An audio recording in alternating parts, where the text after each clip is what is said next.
भगवते वासुदेवाय।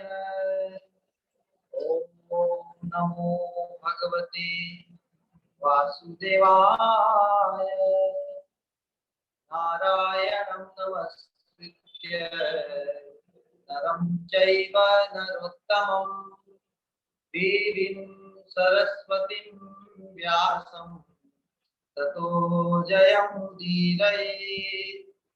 नष्टप्रायेषु अभद्रेषु नित्यं भागवत सेवया भगवती उत्तम श्लोके भक्ति भवती नैष्ठिकी।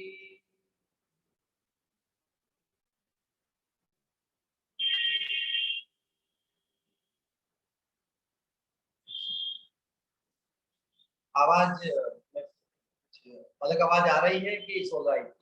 आशीष, जी महाराज, is fine. Everything is fine? जी महाराज, यस। ओके, तो परम धर्म जो भागवत धर्म कहलाता है, या भागवत धर्म जो परम धर्म कहलाता है, उसके अनुशीलन के अंतर्गत दिव्य कार्यक्रम में आप सभी का स्वागत है। श्रीमद् भागवतम के अनुगत जो शुद्ध भक्ति प्रसूत, शुद्ध भक्ति अनुभूत, शुद्ध भक्ति के उद्गार रूप जो दिव्य उपदेश भाव हम सभी को प्रेम भक्ति मार्ग पर अग्रसर करने के लिए हमारे पूर्व आचार्य ने जो हमारे परम हितार्थ छोड़ दिए हैं, उन्हीं के अंतर्गत श्री नरोत्तम दास ठाकुर जी की प्रेम भक्ति चंद्रिका और उसके बाद में प्रार्थनाओं का संग्रह, उसका अनुशीलन हम कर रहे हैं। प्रार्थना के अंतर्गत प्रार्थना में जो चाहना, जो चाह को व्यक्त कर रहे हैं, उसमें कृपा की ही प्रार्थना की जा रही है। यहाँ पर जो शुद्ध भक्ति मार्ग में जो प्रार्थना है वो कृपा की ही भीख है, क्योंकि जो चीज अति दुर्लभ हो उसे ही मांगना चाहिए। जो चीज अपने प्रयास से बहुत दुर्लभ हो तो उसे सुलभ बनाने के लिए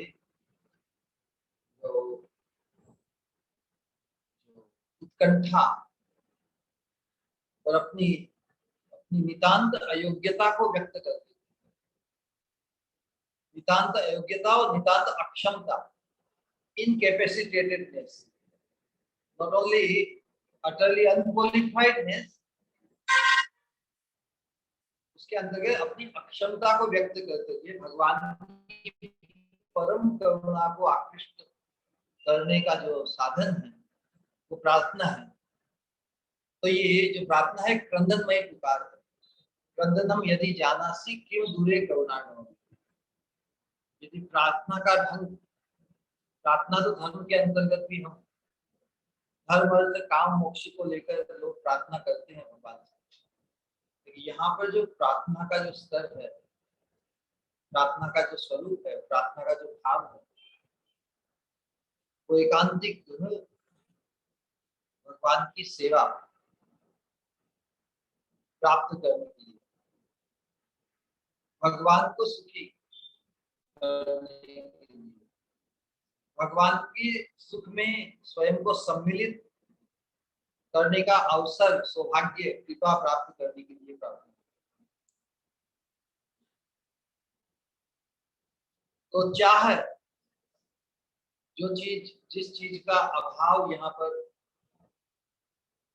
जिस चीज का अभाव यहाँ पे व्यक्त किया जा रहा है प्रार्थनाओं के अंदर, वो हम सभी साधकों के लिए एक इंडिकेशन है कि जब हम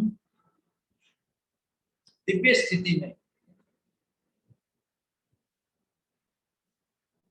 उज्जवल भाव प्रेम के स्तर पर जब हमारी चेतना इस मार्ग में अवस्थित होगी, तब हमारी भी यही स्थिति होगी।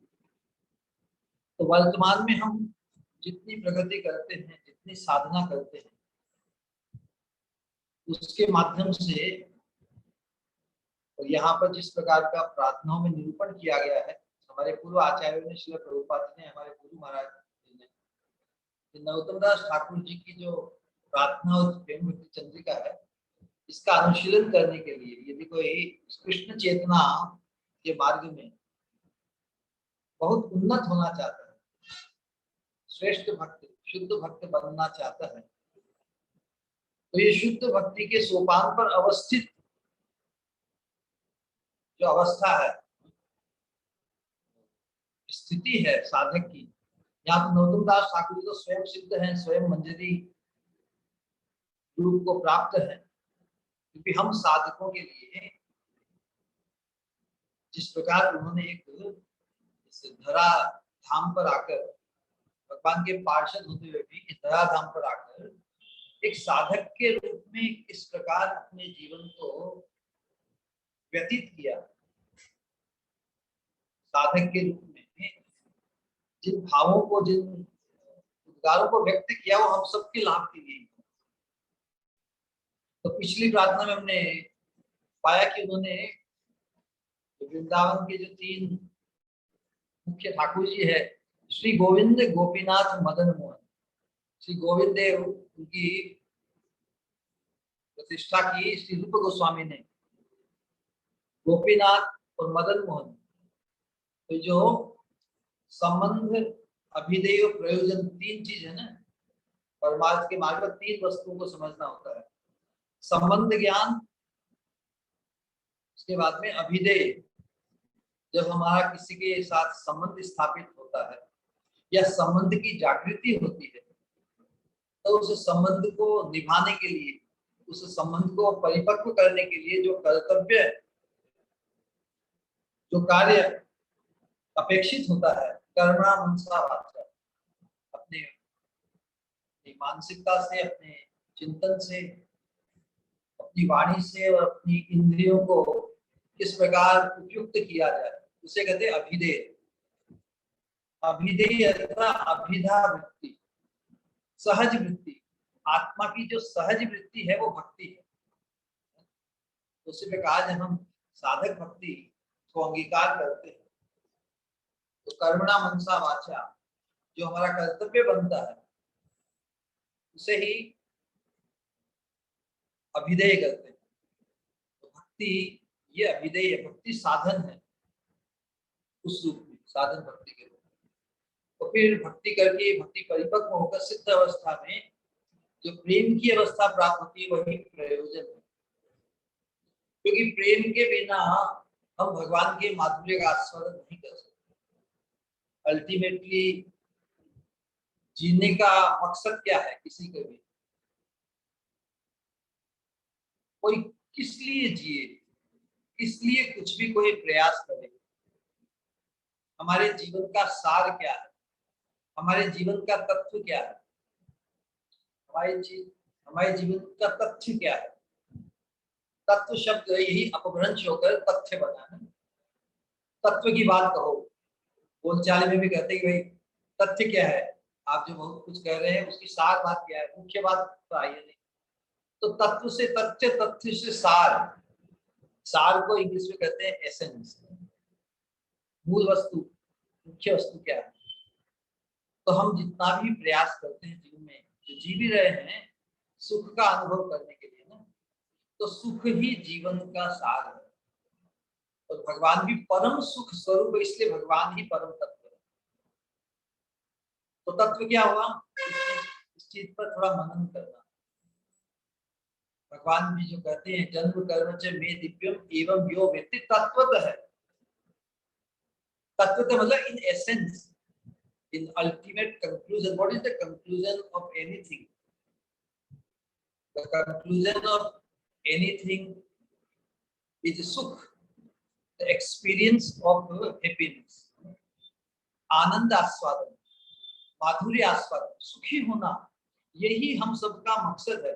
लेकिन जो दिव्य सुख है, दिव्य सुख की अनुभूति प्रेम के स्तर पर, जो भगवान सुख स्वरूप है, रसो वै सह रसम ही एवायम लब्ध्वा आनंदी भवति, हमें जो शास्त्र के माध्यम से, सत्संग के माध्यम से, महत्संग के माध्यम से आनंदी बनने का जो प्रपोजल जो शास्त्र देते हैं, महत्व देते हैं, किस प्रकार हम परमानंद की उपलब्धि करें। तो परमानंद स्वरूप भगवान है, इसलिए चैतन्य चेतामृत में कहा है कि माधुर्य भगवत्ता सार। माधुर्य मतलब माधुर्य का आस्वादन। उसी प्रकार हम सब भी जी रहे हैं, हम सबका मकसद है सुख का अनुभव करना। परम सुख स्वरूप भगवान है, तो भगवान जो परमानंद स्वरूप है, भगवान जो माधुर्य मूर्ति है, भगवान का जो सार है, वो माधुर्य है। उस माधुर्य का आस्वादन प्रेम के बिना नहीं कर सकते। इसीलिए शुद्ध भक्तों ने भगवान कृष्ण के माधुर्य का, उनकी महिमा का, उनके रूप का, उनके गुणों का, उनकी लीला का, उनकी वेणु की वंशी के ध्वनि का, वंशी की ध्वनि का जो अद्भुत ढंग से वर्णन किया है, वो अभी तक हमारे अनुभव का विषय नहीं बना। हम उसका वर्णन सुनते हुए भी वो हमारी अनुभूति नहीं है। सिद्ध महापुरुष शुद्ध भक्तों की, प्रेमी भक्तों की, भगवान के पार्षदों की वो अनुभूति है। तो हम चाहते हैं कि इस प्रेम भक्ति मार्ग पर हम इतने अग्रसर हों कि वो जो दिव्य अनुभव भगवान के माधुर्य के आस्वादन से जो भक्त करते हैं, अनुभव करते हैं, वो उस अनुभव के भाजन, हम भी उस अनुभव का सौभाग्य प्राप्त करें, यही मकसद है। इसलिए इमीडिएट प्रयोजन है प्रेम, क्योंकि प्रेम से ही हम भगवान के माधुर्य का आस्वादन कर सकते हैं। इसलिए अल्टीमेट प्रयोजन क्या हुआ? सुख की अनुभूति, सुख की प्राप्ति। हम सभी कीट पतंग सभी को ही सुख को ही पाना चाहते हैं, सुख के लिए ही हम सब प्रेरित हैं। सुख यदि मकसद ना हो तो कोई कुछ करेगा ही नहीं। इसलिए दिव्य सुख की अनुभूति के लिए प्रेम आवश्यक है। इस प्रकार हमारे पास कोई तिजोरी में भरा हुआ बहुत बड़ा भंडार मिल जाए, बड़ा धन। अब उस तिजोरी में जो अंदर धन पड़ा है, उसको एक्सेस करने के लिए क्या चाहिए? उसकी चाबी चाहिए ना।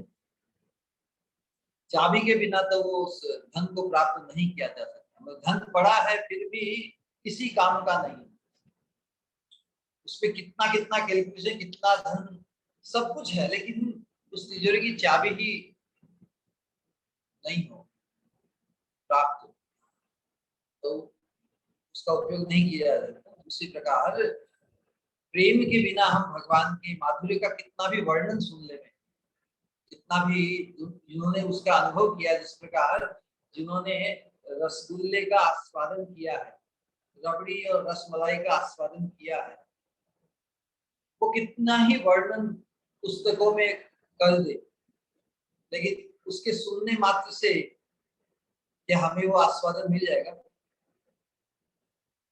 नहीं मिलेगा, क्योंकि जहां पर वो वस्तु पड़ी है उसको खोलने के लिए कुंजी तो चाहिए ना, चाबी चाहिए।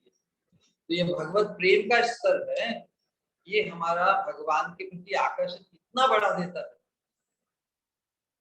तो फिर उस आकर्षण के कारण हम भगवान के माधुर्य का आस्वादन कर सकते हैं। ये आस्वादन, माधुर्य का आस्वादन, प्रेम अर्थात पिपासा, भगवान के माधुर्य के आस्वादन के लिए जितनी हमारी पिपासा बढ़ती है, तो जब माधुर्य का आस्वादन करते हैं तो पिपासा और बढ़ जाती है। देखिए ये प्रेम राज्य की रीति कितनी अनोखी है। प्रेमी भक्त भगवान का अनुशीलन, भगवान के नाम, रूप, गुण, लीला, धाम, परिकर, आभरण, इन सब का अनुशीलन करते करते करते करते उसकी भगवान में रुचि से आसक्ति भाव उत्पन्न होता है, और भगवान को मिलने के लिए उसकी आतुरता बढ़ जाती है, उत्कंठा बढ़ जाती है, व्यग्रता बढ़ जाती है, और वो भगवान को पाने के लिए, भगवान के दर्शन के लिए, भगवान की सेवा, साक्षात पाने के लिए बहुत ही व्यग्र हो जाता है। तो उस अवस्था में जब भगवान के दर्शन भी होते हैं, भगवान के माधुर्य का आस्वादन होता है अपनी इंद्रियों से, चक्षुओं से भगवान के रूप का माधुर्य, कर्णों से भगवान की वाणी और वंशित ध्वनि का माधुर्य, ज्ञानेंद्रियों से भगवान के दिव्य अंग की सौरभ का आकर्षण, भगवान के स्पर्श का इत्यादि जो आस्वादन होता है, तो उससे क्या तृप्ति हो जाती है, उससे क्या मन भर जाता है? नहीं, बल्कि पिपासा और बढ़ जाती है। इतना आस्वादन, इतनी पिपासा बढ़ जाती है, जैसे पिपासा बढ़ती है तो भगवान का माधुर्य भी और बढ़ जाता है। पिपासा बढ़ती है, आस्वादन बढ़ता है, तो आस्वादन जितना और मिलता है तो और प्यास बढ़ जाती है। संसार में तो हम देखते हैं किसी चीज की भूख या प्यास हो, वो वस्तु मिल जाए तो एक दूसरे को समाप्त कर देते हैं। क्षुधा और खाद्य वस्तु उभय जन, क्षुधा कहते हैं भूख को, और खाद्य वस्तु कहते हैं भोजन को। क्षुधा और खाद्य वस्तु उभय, उभय मतलब दोनों, जेमन मतलब जिस तरह उभय, उभय हाय विनाश के कारण एक दूसरे को नष्ट कर देते हैं। तो भोजन और भूख के बीच में क्या संबंध है कि जब दोनों एक दूसरे से मिलते हैं एक दूसरे को समाप्त कर देते हैं। भोजन भूख को समाप्त कर देती है और भूख भोजन को समाप्त कर देती है।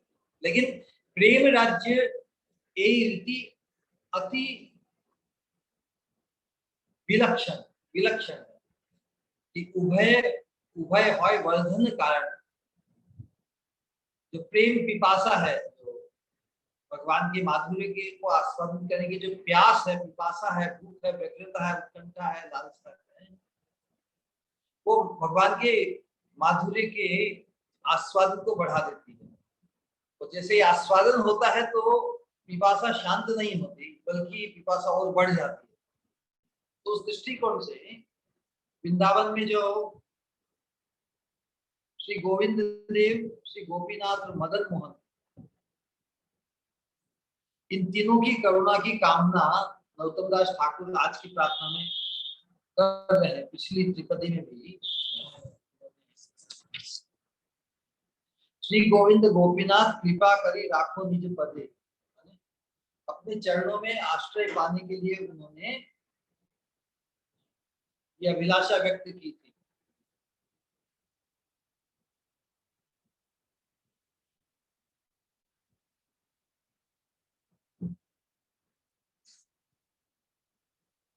श्री गोविंद गोपीनाथ कृपा करी राखो निज पदे। देखिए हमने इस प्रकार कि किसी कारण उन्हें जब वृंदावन छोड़कर भगवत प्रचार के कार्य के लिए बंगाल और उड़ीसा जाना पड़ा, तो उसकी उन्हें ग्लानि थी और उन्होंने प्रार्थना की थी किसी प्रकार मुझे अपनी कृपा की डोर से गले में डालकर कृपा की डोर से वापस ब्रज में वापस ले आई। और आज की जो प्रार्थना है उसमें विशेष रूप से उसी बात को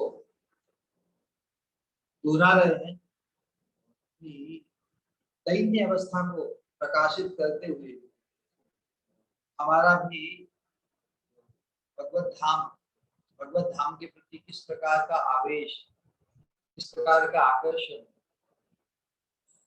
यदि हमें साक्षात रूप से अपने शरीर से, देह से यदि ब्रजवास प्राप्त न हो तो किस प्रकार की लालसा उत्कंठा पूर्वक हमारी होनी चाहिए। वृंदावन के जो तीन ठाकुर है, श्री गोविंद गोपीनाथ और मदन मोहन जी है, राधा मदन मोहन, तो संबंध ज्ञान के देवता है, अभिनय तत्व के देवता है गोविंद जी, और प्रयोजन प्रेम के वह गोपीनाथ जी भगवान का। मदन मोहन क्योंकि संसार में जो संबंध है वो काम के वशीभूत होते हैं, काम के वशीभूत होकर ही हमारा संसार और संसार के जन्म इस देह और देह के संबंध से जो संबंध स्थापित होता है वही अनंत जन्मों से वो परिपाटी चली आ रही है। लेकिन हमारा शाश्वत संबंध तो भगवान के साथ है। तो संसार के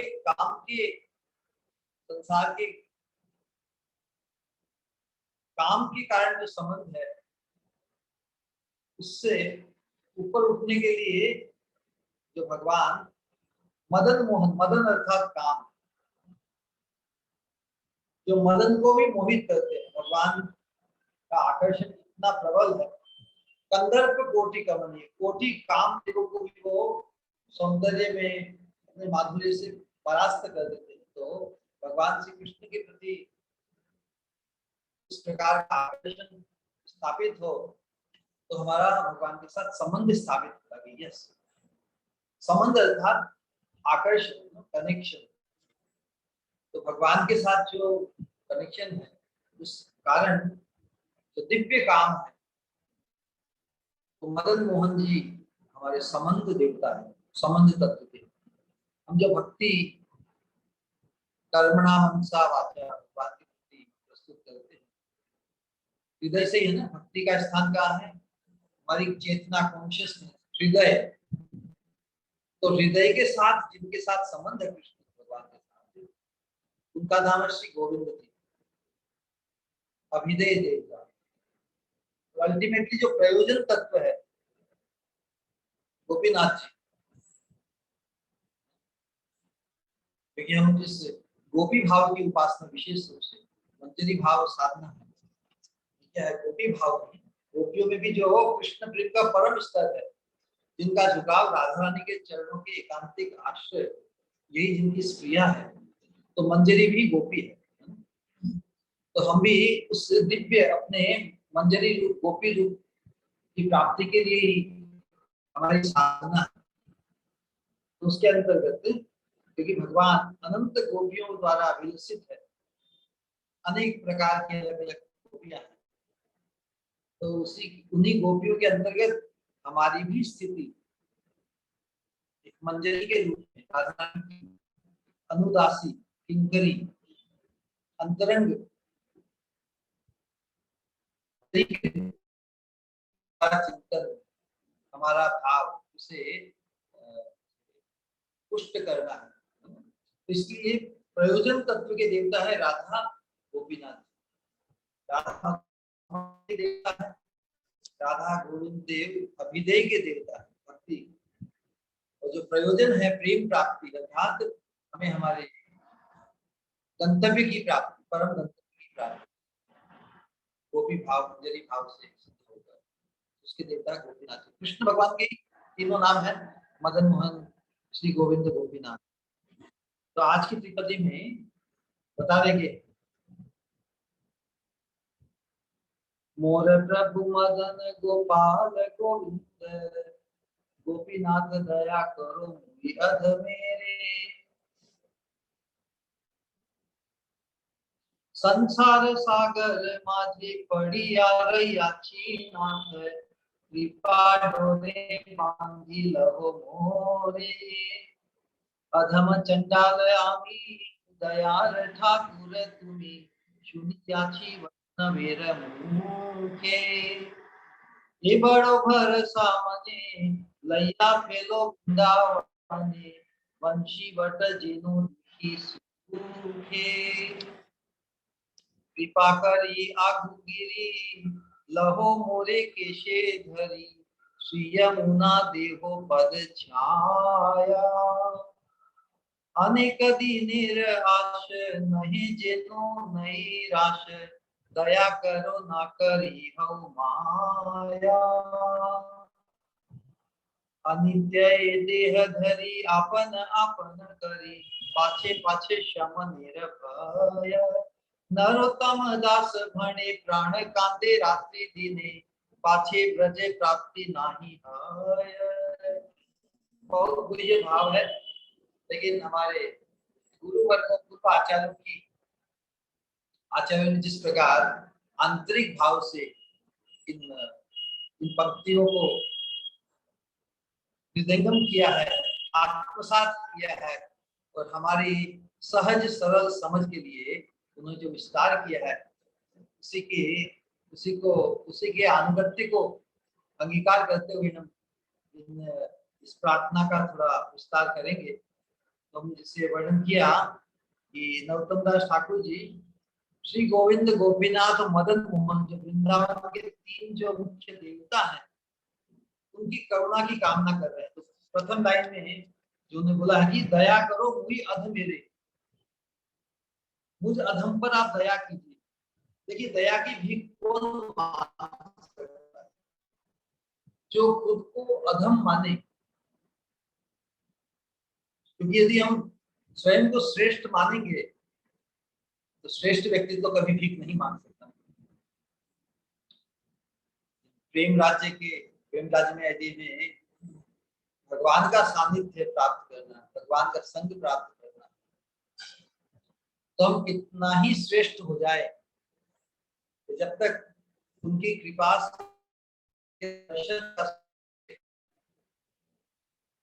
जब तक वो स्वीकार नहीं करे, जब तक वो हमें अंगीकार नहीं करे, हम कितने नहीं। तो संसार के स्तर पर या परमार्थ की जो साधनाएं हैं, अनेक प्रकार योग साधनाएं,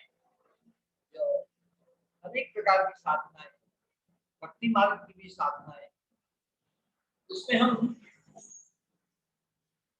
श्रेष्ठता को प्राप्त करके वैकुंठ की प्राप्ति भी,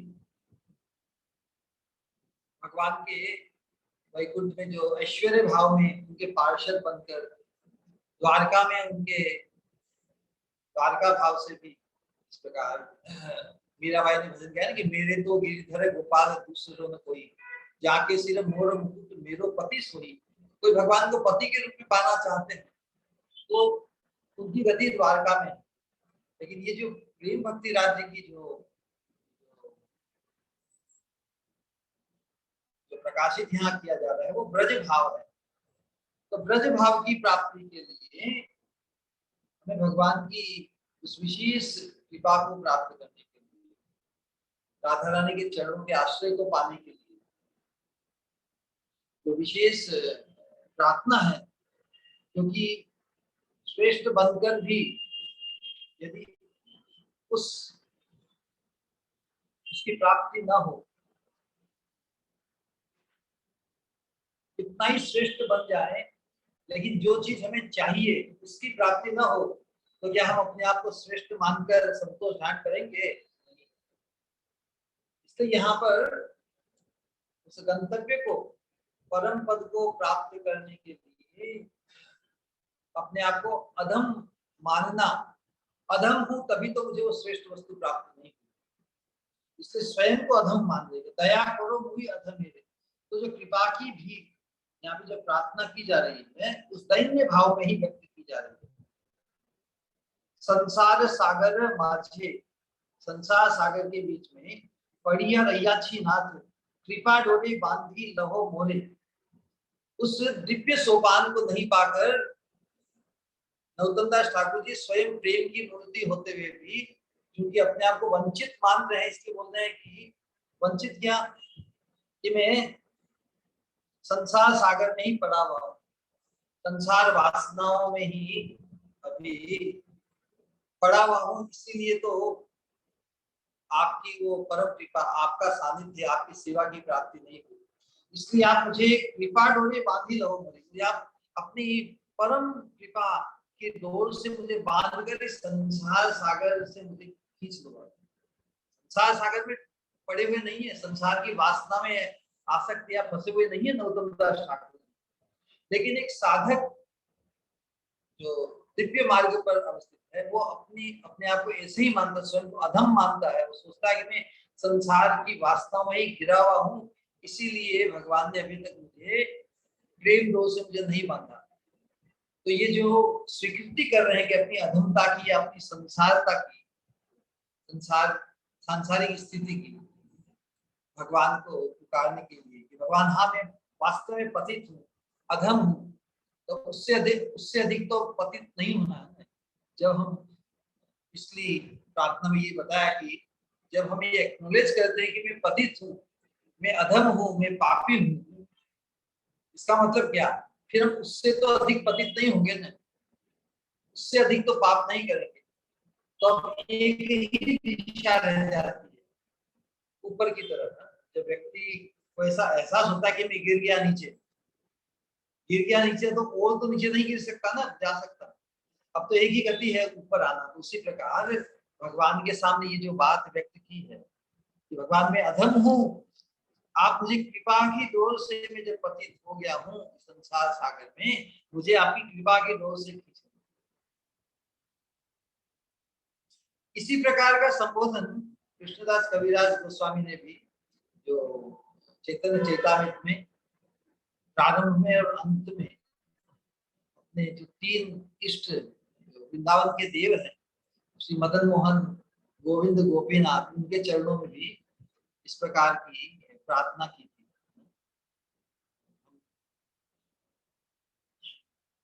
क्योंकि इस प्रेम भक्ति मार्ग में ये जो तीन है, मदन मोहन जी, गोविंद जी, गोपीनाथ, इन्होंने ही अपने प्रेमी भक्तों को आत्मसात किया। इन्होंने ही कृपा करके प्रेमी भक्तों को अपनी सेवा का सौभाग्य, अपनी अंतरंग सेवा का सौभाग्य दिया। तो नरोत्तम दास, कृष्णदास कविराज गोस्वामी भी चैतन्य चैतामृत में यही बात बताते हैं। ये तीन ठाकुर गोड़िया के करी आछे न आत्मसात, ये तीन चरण बंदो तीन मोरा नाथ। और उपसंहार में भी उन्होंने चैतन्य चैतामृत के में लिखा है कि श्री राधा सर श्री मदन मोहन, श्री राधा सर श्री गोविंद चरण, श्री राधा सर श्री गोपीनाथ, यही तीन ठाकुर सब गोड़िया नाथ। तो हम जो चैतन्य महाप्रभु के अनुयायी है, चैतन्य मार्ग परंपरा में है, हम सभी के लिए ये जो तीन जो विग्रह है, राधा जो वर्तमान में करौली राजस्थान में विराजमान है, राधा गोविंद देव, राधा गोपीनाथ जयपुर में विराजमान है। तो पिछली त्रिपदी में जो उन्होंने, पिछली प्रार्थना में जो उन्होंने व्यक्त किया था कि क्यों क्यों इस प्रकार बोल रहे हैं कि मैं संसार में पड़ा हुआ हूँ, मुझे वापस कृपा की डोर से पकड़कर मुझे वापस अपने आश्रय में। तो इनका जो आश्रय मतलब वृंदावन का आश्रय, तो वृंदावन के आश्रय की वो स्त्रियां व्यक्त कर रहे हैं।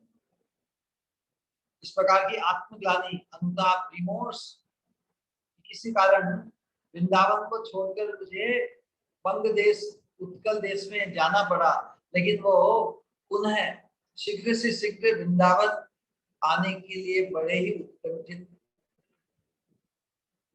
है।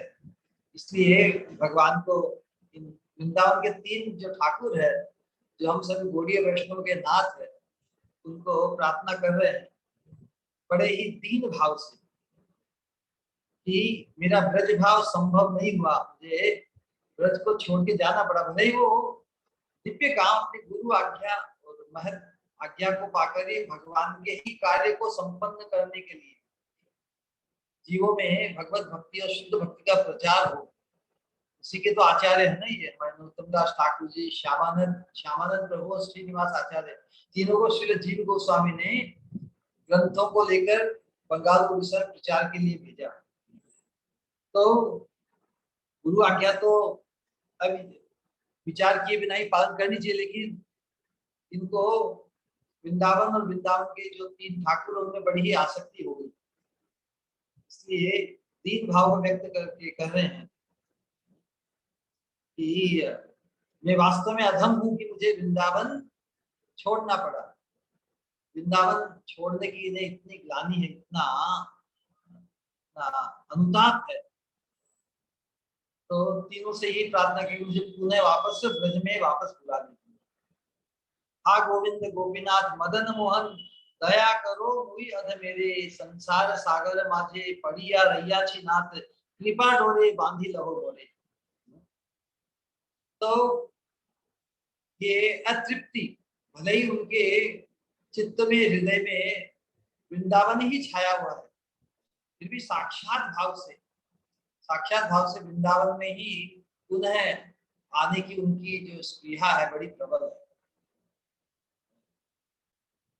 उनका हृदय, प्रेमियों के हृदय का जो प्रेम का जो स्वरूप लक्षण क्या है, दैन्य, और तटस्थ लक्षण क्या है, अतृप्ति। तो उनके हृदय में अतृप्ति, दैन्य, आरती, आर्त भाव, उत्कंठा का भाव। तो प्रेम के कारण उनकी चित्त वृत्ति बस वृंदावन और वृंदावन के तीनों ठाकुर में इतनी मग्न है कि बस उनके लिए सतत आतुर है। और साक्षात प्रेम की मूर्ति होते हुए भी ऐसा ही व्यक्त कर रहे हैं जैसे उनमें बिल्कुल प्रेम नहीं है, जैसे वो बड़े अधम हैं और संसार के गर्त में फंसे हुए हैं। प्रेमेर स्वभाव, यही प्रेमेर संबंध, ये प्रेम का स्वभाव ही ऐसा होता है कि जिनके साथ प्रेम का संबंध होता है तो साधक ऐसा ही मानता है कि उनके प्रति मुझे बिल्कुल प्रेम नहीं है। प्रेमेर स्वभाव, जहाँ प्रेमेर संबंध से ही माने कृष्णेर मोरे नाही प्रेम गंध। ये कृष्ण प्रेम की कैसी रीति है, कैसी स्थिति है। जिनका भगवान के साथ प्रेम का संबंध होता है, भगवान को साक्षात नहीं पाकर वो ऐसा सोचते हैं कि मुझे कृष्ण के प्रति प्रेम ही नहीं है, ऐसी अवस्था में। ये प्रेम का स्वभाव ही ऐसा है। इसमें दैन्य आ ही जाता है अतृप्ति के कारण, और अतृप्ति के कारण सोचते हैं कि हमें प्रेम नहीं है, इसलिए भगवान ने हमको दूर रखा है, भगवान हमसे बहुत दूर। तो इस प्रकार की चैतन्य चेतामृत में महाप्रभु ने व्यक्त की है। महाप्रभु के चरित्र से हम ये जानते हैं कि वो हमेशा राधा रानी के भाव में कृष्ण के दर्शन के लिए उत्कंठित व्यग्र, और यही बोलते हैं शिष्टाष्टकम के अंतर्गत ना, नानुराग है।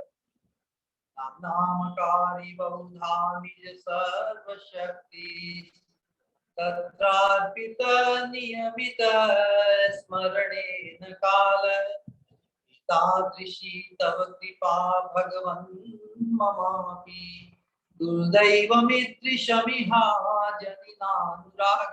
साक्षात प्रेम की मूर्ति होते हुए भी राधा रानी के भाव में बोलते हैं कि भगवान आपकी करुणा तो बहुत, लेकिन मेरा ही दुर्भाग्य है कि मुझे आपके प्रति, आपके नाम के प्रति आपके अनुराग नहीं है। तो इस प्रकार की दैन्य स्थिति और अतृप्ति को व्यक्त कर रहे हैं महाप्रभु ने। इसके बाद में और भी कहा कि न धनम न जनम न सुंदरी कवितां वा जगदीश कामये मम जन्मनि जन्मनीश्वरे भवतात् भक्ति रहेतु की त्वयि। अहेतु की भक्ति मान रहे, भक्ति की मूर्ति होते हुए, भक्ति भाव में ही ओतप्रोत है, फिर भी भगवान की उस विशेष करुणा को आकृष्ट करने के लिए यही कह रहे हैं कि मुझे और कुछ नहीं चाहिए, मुझे और कुछ नहीं चाहिए, मुझे केवल आपकी अहेतु की भक्ति चाहिए। मम जन्मनि जन्मनीश्वर, शुद्ध भक्ति देहो मोरे कृष्ण कृपा कर। भगवान से प्रेम भक्ति, शुद्ध भक्ति की प्रार्थना करते हैं। तो वहां पर भी महाप्रभु इतने दैन्य भाव को व्यक्त कर रहे हैं, खुद को एक संसारी व्यक्ति, बद्ध जीव की तरह प्रस्तुत कर रहे हैं। अति दैन्य पुण्य मांगे दास्य भक्ति दान, आपना के करे संसार जीव अभिमान। अपने आप को संसारी एक साधारण जीव की तरह मान रहे हैं। उसी अपनी निम्नता और तुच्छता को व्यक्त करते हुए पुकार रहे हैं, अयि नंद तनुज किंकरम पतितम माम विषमे भवाम्बुधौ कृपया तव पाद पंकज स्थित धूलि सदृशम विचिन्तय। अपने को अधम मानते हुए, दीन मानते हुए, तुच्छ मानते हुए बोलते कि प्रभु आप कृपा करके बस मुझे आपके चरणों में एक कण मात्र, चरणों में रज की कण के रूप में मुझे आश्रय प्रदान। इस प्रकार से प्रेम के स्तर पर प्रेमी भक्त है, अपने आप को तुच्छ और संसारी एक बद्ध जीव की तरह भगवान को पुकारता है, भगवान की उस विशेष कृपा को आकृष्ट करने के लिए। देखिए इसमें यही विरोधाभास है, क्योंकि जब वो साधक यदि अपने आप को परिपक्व या श्रेष्ठ या सिद्ध मान ले तो फिर वो पुकार तो नहीं सकता ना भगवान को। भगवान तो जब तक पुकारने से ही मिलते हैं। क्रंदनम यदि जाना, भगवान का ये स्वभाव ही है कि वो साधक में अपने प्रेमी भक्त में व्यग्रता देखना चाहते। कृष्णा लव्स डेस्परेशन इन अ साधक। भगवान साधक का जो प्रेम भक्ति का भाव है उसको उत्कृष्ट बनाने के लिए तुरंत दर्शन नहीं देते, गिर्द गिर्द ही रखकर उसकी उत्कंठा उसको एज तक ले जाते हैं।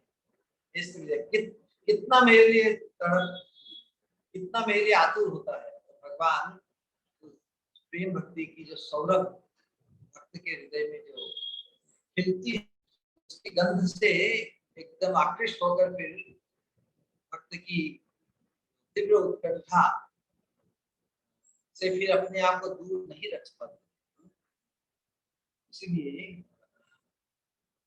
प्रेमी भक्तों का ऐसा ही आचरण होता है कि भगवान स्वयं उन्हें पाने के लिए आतुर बने रहते हैं, लेकिन हमारे स्वभाव है कि जो आतुरता में जो भक्त के हृदय का जो भाव है वो भी उत्कृष्ट बनता जाता है। तो उसकी जो सौरभ है, प्रेम भक्ति की जो गंध है, प्रेम का जो भाव है वो एकदम भगवान को इतनी वशीभूत कर देते कि फिर भगवान भक्त से दूर नहीं रह पाते।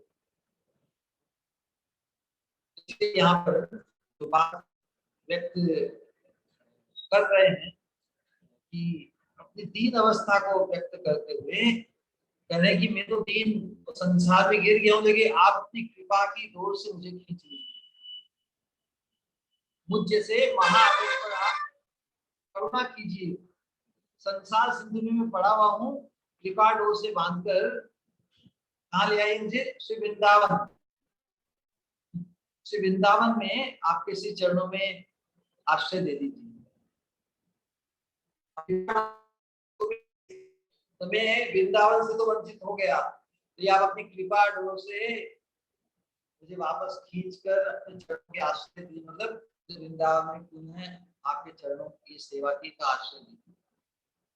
तो हम देखते हैं कि ब्रज आगमन के लिए गौतम दास ठाकुर ये जो अति आर्तपूर्ण जो उत्कंठापूर्ण जो वाणी है, ये हम साधकों के लिए बहुत ही उपयुक्त है। बहुत जबरदस्त इसमें शिक्षा है, शिक्षा का भाव है। क्या हम वृंदावन की स्पृहा इस तरह करेंगे कभी? हमारे हृदय में भी वृंदावन की प्राप्ति, वृंदावन में भगवान के चरणों का आश्रय, भगवान की सेवा, महत्पुरुषों की सेवा को प्राप्त करने के लिए या हमारे हृदय में ऐसी उत्कंठा कभी उत्पन्न होगी? तो ये आदर्श रूप में गौतम दास ठाकुर जी ने यहाँ पे स्थापित किया अपनी वाणी के द्वारा। तो ये जो वृंदावन जो वास्तव में इसके दर्शन यथार्थ दर्शन भाव से ही प्राप्त होते हैं। वृंदावन के अलग अलग प्रकाश है। एक तो जो अप्रकट प्रकाश है, अप्रकट प्रकाश जो इन जड़ आंखों से हमें दृष्टिगोचर नहीं होती। दूसरा है प्रकट प्रकाश, जब भगवान स्वयं यहाँ पे अवतरित होकर लीला करते हैं तब वृंदावन का चिन्मय प्रकाश हम बद्ध जीव, सभी बद्ध जीव को भी दृष्टिगोचर होता है। और एक तीसरा प्रकाश है जो वर्तमान में हम जो देखते हैं ना, इसका ये संसार रूप, विश्व का रूप धारण करके वृंदावन विराजमान है। तो वृंदावन में आपात दृष्टि से वैसी भूमि, वैसा ही जल, वैसा ही कीचड़, वैसे ही पशु पक्षी, सब कुछ लोगों का व्यवहार वहां भी सब कुछ साधारण विश्व में जैसे होता है वैसा ही सब कुछ है। तो ये रूप धारण करके, विश्व का रूप धारण करके ब्रज धाम विराजमान है। क्योंकि जो ब्रज धाम की महिमा जिनके हृदय में प्रकाशित हुई है, जो ब्रज की जो दिव्य महिमा, अंतरंग इसकी दिव्यता के प्रति जो आकृष्ट हुआ है, वैसे योग्य साधकों के लिए ही वृंदावन का वास वास्तव वृंदावन वास कहलाता है। वैसे जैसे तो हजारों लाखों लोग वृंदावन में भी आते हैं जाते रहते हैं, लेकिन वृंदावन का जो मुख्य प्रकाश है उसकी झलक पाने के लिए या वृंदावन को यथार्थ रूप में समझने के लिए कृपा की बड़ी आवश्यकता है। लेकिन वृंदावन प्रपंचातीत होते हुए भी इस प्रपंच में हम सभी साधकों के लिए परम हितार्थ वर्तमान है। इसीलिए जो सत्संग महत्संग इसके माध्यम से ही वृंदावन की अंतरंग दिव्यता यदि किसी के हृदय में उसके प्रति आकर्षण उत्पन्न हो जाए तो उस भाव से यदि वो वृंदावन आवे तो साधारण लोगों को तो जड़ भूमि जैसी लगती है, लेकिन कृपा से वृंदावन की जो दिव्य झलक उसको प्राप्त हो सकती है। इसके बारे में एक कथा है। वृंदावन में एक महान भक्त हरिदास जी हो गए, जिन्होंने जिनके माध्यम से भगवान बांके बिहारी के रूप में प्रकट हुए। तो बाकी हरिदास जी के कुछ शिष्य थे, तानसेन भी उनमें एक उनके शिष्य थे जो उनसे संगीत सीखे थे और अकबर के दरबार में वो एक नवरत्नों में एक थे। तो राजा अकबर उनके संगीत से बहुत प्रभावित था। तो एक बार तानसेन ने कहा कि आप मेरे संगीत से इतने प्रभावित हुए, लेकिन मेरे गुरु जब संगीत करते हैं जो भी है सितार पर या जिस पर भी, तो आप चकित रह जाएंगे, मतलब उनके सामने मेरी कुछ तुलना नहीं। तो राजा ने कहा ऐसी बात है, तुम्हारे गुरु से सुनना चाहूंगा उनका संगीत। तानसेन ने कहा लेकिन मेरे गुरु तो ऐसे हर किसी के लिए गाते नहीं, जब उन्हें भगवान से प्रेरणा होती तो भगवान के आनंद के लिए ही वो संगीत करते हैं, बजाते हैं। तो कहा कि ठीक है, हम इंतजार करेंगे जब तक उन्हें प्रेरणा न हो भगवान के लिए बजाने के लिए। तो वृंदावन आए, इंतजार किया कुछ दिनों तक। एक दिन उन्हें प्रेरणा हुई जिससे वो भगवान के लिए उन्होंने बजाया संगीत, और बहुत ही प्रभावित जगह रही। इतना उच्च कोटि का संगीत और उनके संगीत का प्रभाव था कि जड़ में चेतनता आ जाती थी, चेतनता में जड़त्व आ जाता था। इस प्रकार उनके संगीत का प्रभाव था। तो इस दिव्य प्रभाव को देखकर अकबर की इच्छा हुई कि महापुरुष की मैं कुछ सेवा करूं। उन्होंने आग्रह किया कि मुझे आप, मैं इस देश का राजा हूं अकबर, आप मुझे कुछ सेवा प्रदान करें। तो हरिदास जी ने कहा नहीं, किसी चीज की आवश्यकता नहीं, सब कुछ यहाँ पर व्यवस्थित ठीक है। बहुत बार आग्रह किया तो उन पर कृपा, क्योंकि सेवा भी आग्रह पूर्वक मांगनी चाहिए, क्योंकि महत पुरुष तो अपने में संतुष्ट होते हैं। तो जो तपस्वी होते हैं वो स्वयं अपने सेवक होते हैं। तपस्वी का एक लक्षण ही है कि वो स्वयं अपने सेवक होते, वो किसी की सेवा पर डिपेंडेंट नहीं होते।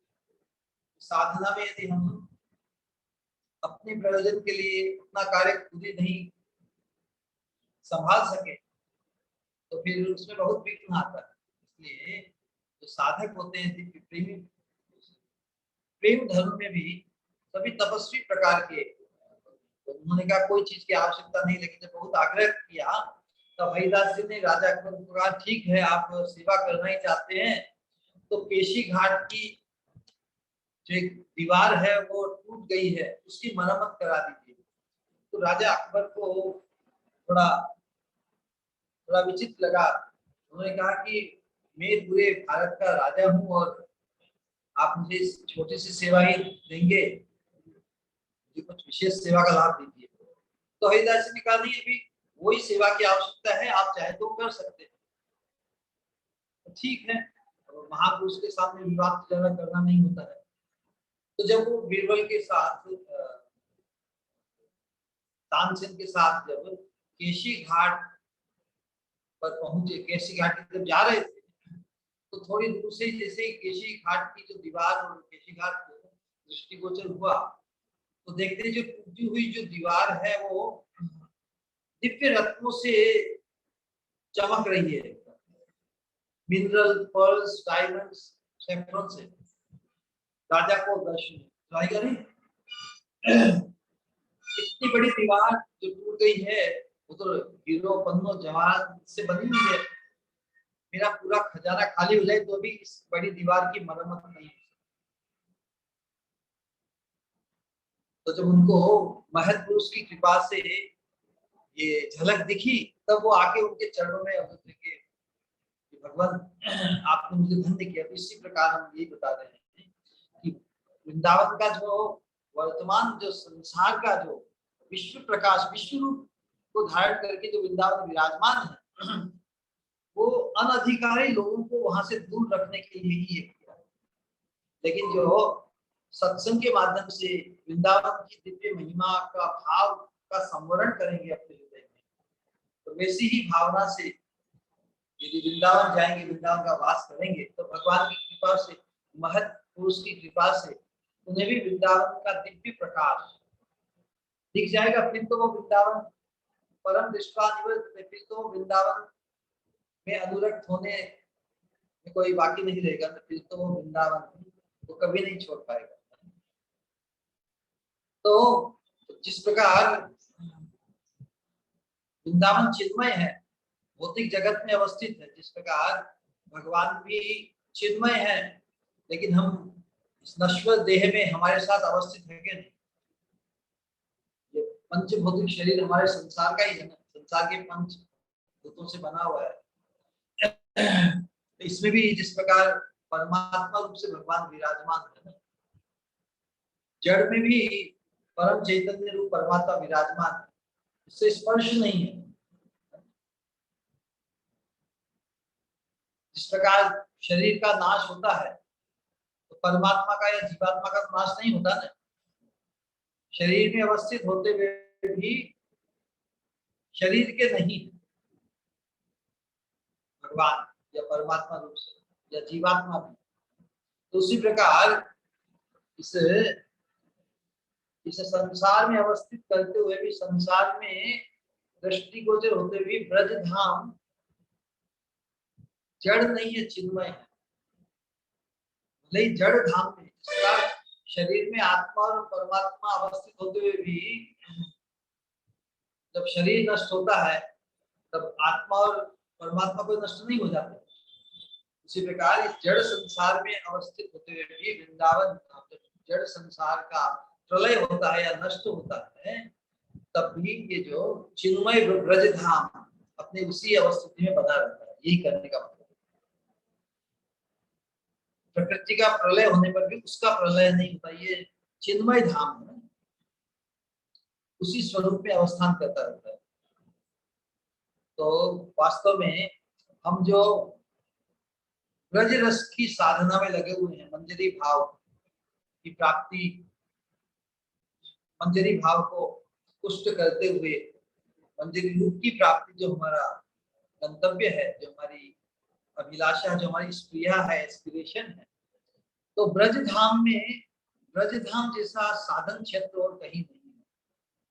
तो कहीं कारण के भक्ति साम सिंधु में रूप गोस्वामी ने जो भक्ति के जो 64 अंगों का निरूपण किया, उसमें जो अंतिम जो 5 अंग है उनके अंतर्गत जो विशेष है वो ब्रज धाम का वास है। अंतिम 5 निरूपण है, नाम कीर्तन, वैष्णव सेवा, भागवत श्रवण और फिर मथुरा वास, श्री विग्रह श्रद्धा पूर्वक अर्चन। तो मथुरा वास मतलब ब्रज मंडल में, ब्रज धाम में वास। ये जो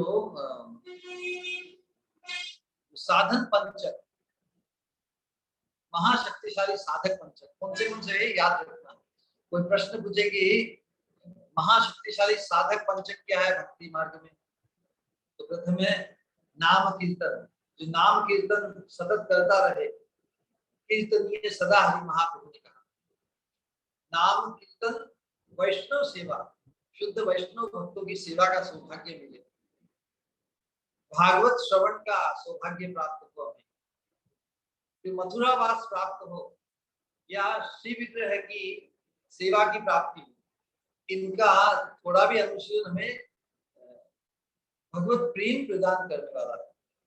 तो हम समझ सकते हैं कि जो इस प्रेम राज्य की यात्रा, ब्रज भाव की प्राप्ति करना चाहते हैं, उनके लिए हम जैसे ब्रज रस साधक के लिए ब्रज धाम जैसा साधन क्षेत्र, साधना का क्षेत्र और कोई नहीं है। यहाँ पे तीव्र उद्दीपन प्राप्त होता है। ब्रज धाम में रहते हुए यदि हमें शुद्ध भक्तों का सजातीय स्निग्ध आशय, शुद्ध भक्तों का तो भाव की पुष्टि बहुत ही शीघ्र हो जाती है। इसलिए कारण है कि जो रागानुगा ब्रज भाव की साधक है, उनको ब्रज धाम को छोड़कर इस संसार में रहने सहने को, ब्रज धाम को छोड़कर और कहीं भी यदि उन्हें रहना पड़े तो उससे वो बड़ा ही जैसे कष्टदायी ऐसा लगता है कि जैसे संसार सिंधु में पड़े हैं। जबकि किसी भी अवस्था में, साधारण से साधारण अवस्था में भी यदि ब्रज धाम का वास मिले तो अपने आप को सौभाग्यशाली मानते हैं। लेकिन भगवान की कृपा के बिना तो कोई भी अपनी केवल चेष्टा से क्या कोई यथार्थ ब्रज धाम में रहने का सौभाग्य प्राप्त कर सकता है क्या? बहुत बार लोग तो आजकल तो साधु लोग भोगने सीधे टिकट बनाई और सीधे आ गए वृंदावन। तो जब टिकट बना के जाते हैं ना तो रिटर्न टिकट भी साथ में लाते हैं। तो रिटर्न टिकट लाके वृंदावन में नहीं जाना चाहिए, फिर तो हम वृंदावन में थोड़े दिन रह के तृप्त होके निकल जाएंगे। शुद्ध भक्ति का तो जो स्वरूप क्या है, दैन्य, और स्वभाव क्या है, अतृप्ति। यदि ब्रज धाम में आकर कोई 1 महीना रह गया, 15 दिन रह गया, 5 दिन रह गया, 1 महीने बाद में तो जाना है, रिटर्न टिकट लाए ना साथ में, तब 1 महीने में बस जब अब जाने का समय हो गया, जैसे तृप्ति हो गई। हम जाने के कब सोचते हैं कि भाई बहुत हो गया, लेकिन ये ब्रज धाम में रहने का जो ढंग है उसके विपरीत है। सही बात है। इसीलिए नरोत्तम दास ठाकुर जी यहाँ पर अपने तीनों ठाकुरों को प्रार्थना कर रहे हैं कि मुझे शीघ्र से शीघ्र वापस ब्रजवास, आपके चरणों का आश्रय देने के लिए ब्रज धाम की प्राप्ति हो जाए। वास्तव में उस कृपा को आकृष्ट करने के लिए और अपने दैन्य भाव को प्रकाशित कर रहे हैं। इट्स लाइक होप अगेंस्ट, एक कहावत है कि होप अगेंस्ट ऑल ऑड्स। तो उसी भगवान की जो कृपा है उसका इतना बड़ा संबल है। यहाँ पे एक बहुत बड़ा पैराडॉक्स और कॉन्ट्रास्ट को हम प्रकाशित करना चाहेंगे कि वो बता रहे हैं कि अधम चंडाल आमी दयार ठाकुर तू भी शुनियाची वैष्णवेर मुखे ए बड़ो भरसा मने लैया फेलो वृंदावने वंशीवट जेनो देखी मुखे। यहाँ पे इस एक बात को हम विशेष रूप से समझना चाहेंगे। वो क्या है कि एक तरफ तो हमारी पतित अवस्था, अति पतित अवस्था, और दूसरी तरफ विचार क्या है, भगवान की परम करुणा। दयारा ठाकुर तुम्हें क्या संबोधन कर रहे हैं? एक तरफ तो कह रहे हैं कि अधम चंडाल आमी, में अधम से अंधिम चंडाल जैसा हूं, लेकिन दयारा ठाकुर तुम्हें, ले आप तो दया के ठाकुर हैं। तो एक तरफ हमारी बड़ी ही दयनीय और निकृष्ट अवस्था हो तो फिर होपलेस सिचुएशन हो गई ना। If I am so fallen, if I am so sinful, इतना पापी पतित अधम हूं, तो फिर मेरा तो कोई ठिकाना नहीं, होपलेस सिचुएशन हो गई। तो hope against all odds, hope against all odds क्या है? मर्सी, कृपा भगवान की। तो हमारी पतित से पतित अवस्था हो फिर भी भगवान जो दया के ठाकुर हैं, दया ठाकुर तुम्हें सुनी अच्छी वैष्णवेर मुखे, तो हम सत्संग के माध्यम से, महत्संग के माध्यम से, पूर्व आचार्यों के माध्यम से यही तो सुनते आए हैं कि पतित पावन हेतु तब अवतार, मुसम पतित प्रभु न पाई बिहार। हे भगवान, आप दया के ठाकुर होकर पतित पावन हेतु, पतितों को पवित्र करने के लिए ही आपका अवतार हुआ है। पतित पावन हेतु तब अवतार है, और मौसम पतित प्रभु ना पाई गौरव, मेरे जैसा पतित आपको कोई मिलेगा नहीं, इसलिए आपका जो पतित पावन जो नाम है वो सफल होगा मुझे जैसे पतित पर कृपा करने से। तो आप मुझे अपनी अनंत दयालुता से मुझे अंगीकार करेंगे मुझ पतित को, तो आपका पतित पावन नाम सफल हो जाएगा। इस प्रकार का भाव व्यक्त किया। तो तुलनात्मक दृष्टि से ये पैराडॉक्स है कि कहाँ तो पतित जीव को इतनी बड़ी कृपा, इतना बड़ा सौभाग्य, भगवान की सेवा का अधिकार मिल जाए, ये कैसे संभव है? लेकिन भगवान की कृपा से सब कुछ संभव है।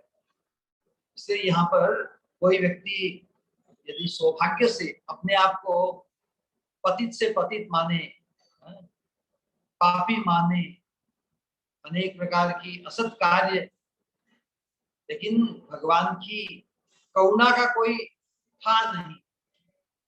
कहते कि भगवान की करुणा, भगवान के एक नाम की इतनी शक्ति है कि जघन्य से जघन्य पापी की भी इतनी कैपेसिटी नहीं कि इतने पाप कर सके जितने पाप भगवान के एक नाम से भस्मीभूत हो जाते हैं। तो कहने का आशय यही है कि इस प्रेम भक्ति मार्ग में अपने आप को पतित मानते हुए भगवान की जो करुणा है, उस करुणा को ही, भगवान की उस दयालुता, उनकी पतित पावनता, उनकी कृपालुता, उनकी भक्त वात्सल्यता, ये जो भगवान के गुण हैं, इनमें ही पूरी आशा रखते हुए भगवान को पुकार। ये बड़ो भरोसा मने, उनके मन में बड़ा भरोसा है ये आप करुणा के सागर है, दयाल ठाकुर तुम्हें, इसलिए लैया फेलो वृंदावन में, मुझे अवश्य आप वृंदावन अवश्य ले जाएंगे। वंशी वट जेनो देखी सुखी, और भी स्पृहा कर रहे हैं वंशी वट की स्मृति करते हुए। तो यही बात है कि ठाकुर नरोत्तम दास ठाकुर जी यही कहते हैं कि मैं तो अधम चंडाल हूँ, लेकिन मैंने वैष्णवों के मुख से सुना है कि आप दया के सागर हो, आप दया के ठाकुर हो, और आप दया के ठाकुर हैं, दया के सागर है। इस चीज को वैष्णवों से सुनकर मेरी पूर्ण श्रद्धा हो गई है, इसलिए मेरी हिम्मत हो रही है। जैसे कोई व्यक्ति बहुत पापी हो, बहुत दुष्ट हो, शास्त्रों में बताया है, एक भक्त ग्लानि व्यक्त करते हुए कि प्रभु मैं इतना पापी हूँ, इतना अधम हूँ कि उन पापों से क्षमा प्रार्थना करने में मुझे संकोच, मुझे शर्म आती है। लेकिन फिर भी भगवान इतने दयालु हैं, इसलिए यहाँ पर बता रहे हैं कि आप दया के ठाकुर हो, तभी तुम्हारे आगे प्रार्थना का साहस कर रहा हूं। एक तो अपनी पतित अवस्था पर ग्लानि आ रही है, शर्म आ रही है कि मैं किस प्रकार, मैंने इतने पाप किए हूँ, पापों का शमन करने के लिए माफी भी कैसे मांगू। कभी कभी इतने बुरे कार्य हो जाते हमसे, तो माफी मांगने में भी शर्म आती है, संकोच होता है ना। तो करे क्या? अल्टीमेटली जब महत संग के कारण, जब हमें भगवान की दिव्य महिमा, तो भगवान करुणा के सागर है, पतित से पतित जीव का भी उद्धार करना चाहते हैं, तो हम स्वयं को यदि पतित से पतित माने, तो फिर हमें साहस मिलता है कि हम भी उसको, हमें साहस मिलता है कि भगवान आप अवश्य हम पर कृपा करें। आपना अयोग्य देखी मने पाऊं क्षोभ, वही बात चेतन चेता में लिखा है कि आपना अयोग्य देखी, अपने आप को अयोग्य देखकर मुझे बड़ा ही संताप हो रहा है कि इतने अधम, मेरे जैसे अधम का उद्धार कैसे होगा। लेकिन तथापि तुम्हारे गुण उपजाए लोग, लेकिन आपका जो कृपालुता दयालुता का जो गुण है उसे जानकर मेरे मन में भी लोभ उत्पन्न हुआ कि मैं आपकी शरण लूं, आपकी कृपा की भीख मांगू। तो तुम अपने गुण से कृपा कर मुझे वृंदावन ले आओ ताकि मैं सुखपूर्वक वंशीवट के दर्शन कर सकूं। तो वंशीवट वृंदावन में प्रसिद्ध किस लीला के लिए है? भगवान ने वंशीवट के नीचे बंसुरी बजाकर शरद पूर्णिमा या रात्रि में सभी गोपियों का आह्वान किया था। सभी गोपियों की इच्छा थी, क्या इच्छा थी? भगवान ने उन्हें प्रतिज्ञा की थी कि आने वाले शरद की रात्रि में रास विलास का सौभाग्य तुम्हें प्राप्त होगा। तो वंशीवट के दर्शन करो, अर्थात भगवान की जो सार वासना है, संसार वासना, सम्यक भगवान सभी गोपियों की आंतरिक इच्छा है कि भगवान के साथ रास का जो आस्वादन, तो भगवान ने भी सभी गोपियों की इच्छा पूर्ण करते हुए वंशीवट पर बंसी की तान छेड़ी, तो सभी गोपियों का आह्वान किया। सभी गोपियां आई भगवान से मिलने के लिए, रास के लिए प्रस्तुत हुई।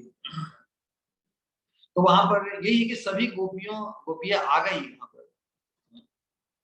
तो वंशीवट दर्शन से क्या उद्दीपन होता है कि हमें भी भगवान की रास के दर्शन प्राप्त, महारास लीला जो जहां पर प्रकाशित हुई, संपादित हुई, तो वंशीवट का स्मरण जो कर रहे हैं नरोत्तम दास ठाकुर जी, तो जो भगवान आपको ही ये रासलीला परम अभिष्ट है ना। भगवान की संसार सम्यक जो वासना है, स्प्रिया भगवान की, उसमें रासलीला सर्वश्रेष्ठ बताई गई। इसमें क्योंकि इसका प्रयोजन क्या है, भले ही लाखों करोड़ों गोपियां वहां सम्मिलित हुई, लेकिन अल्टीमेटली तो भगवान राधा रानी के साथ विकसित होना चाहते हैं। तो रासलीला के अंतर्गत राधा रानी के सौभाग्य की पराकाष्ठा प्रकाशित हुई, इसीलिए भगवान राधा रानी से विलसित होकर और राधा रानी के सौभाग्य को स्थापित करने के लिए ही रासलीला तो प्रकाशित किया, है ना।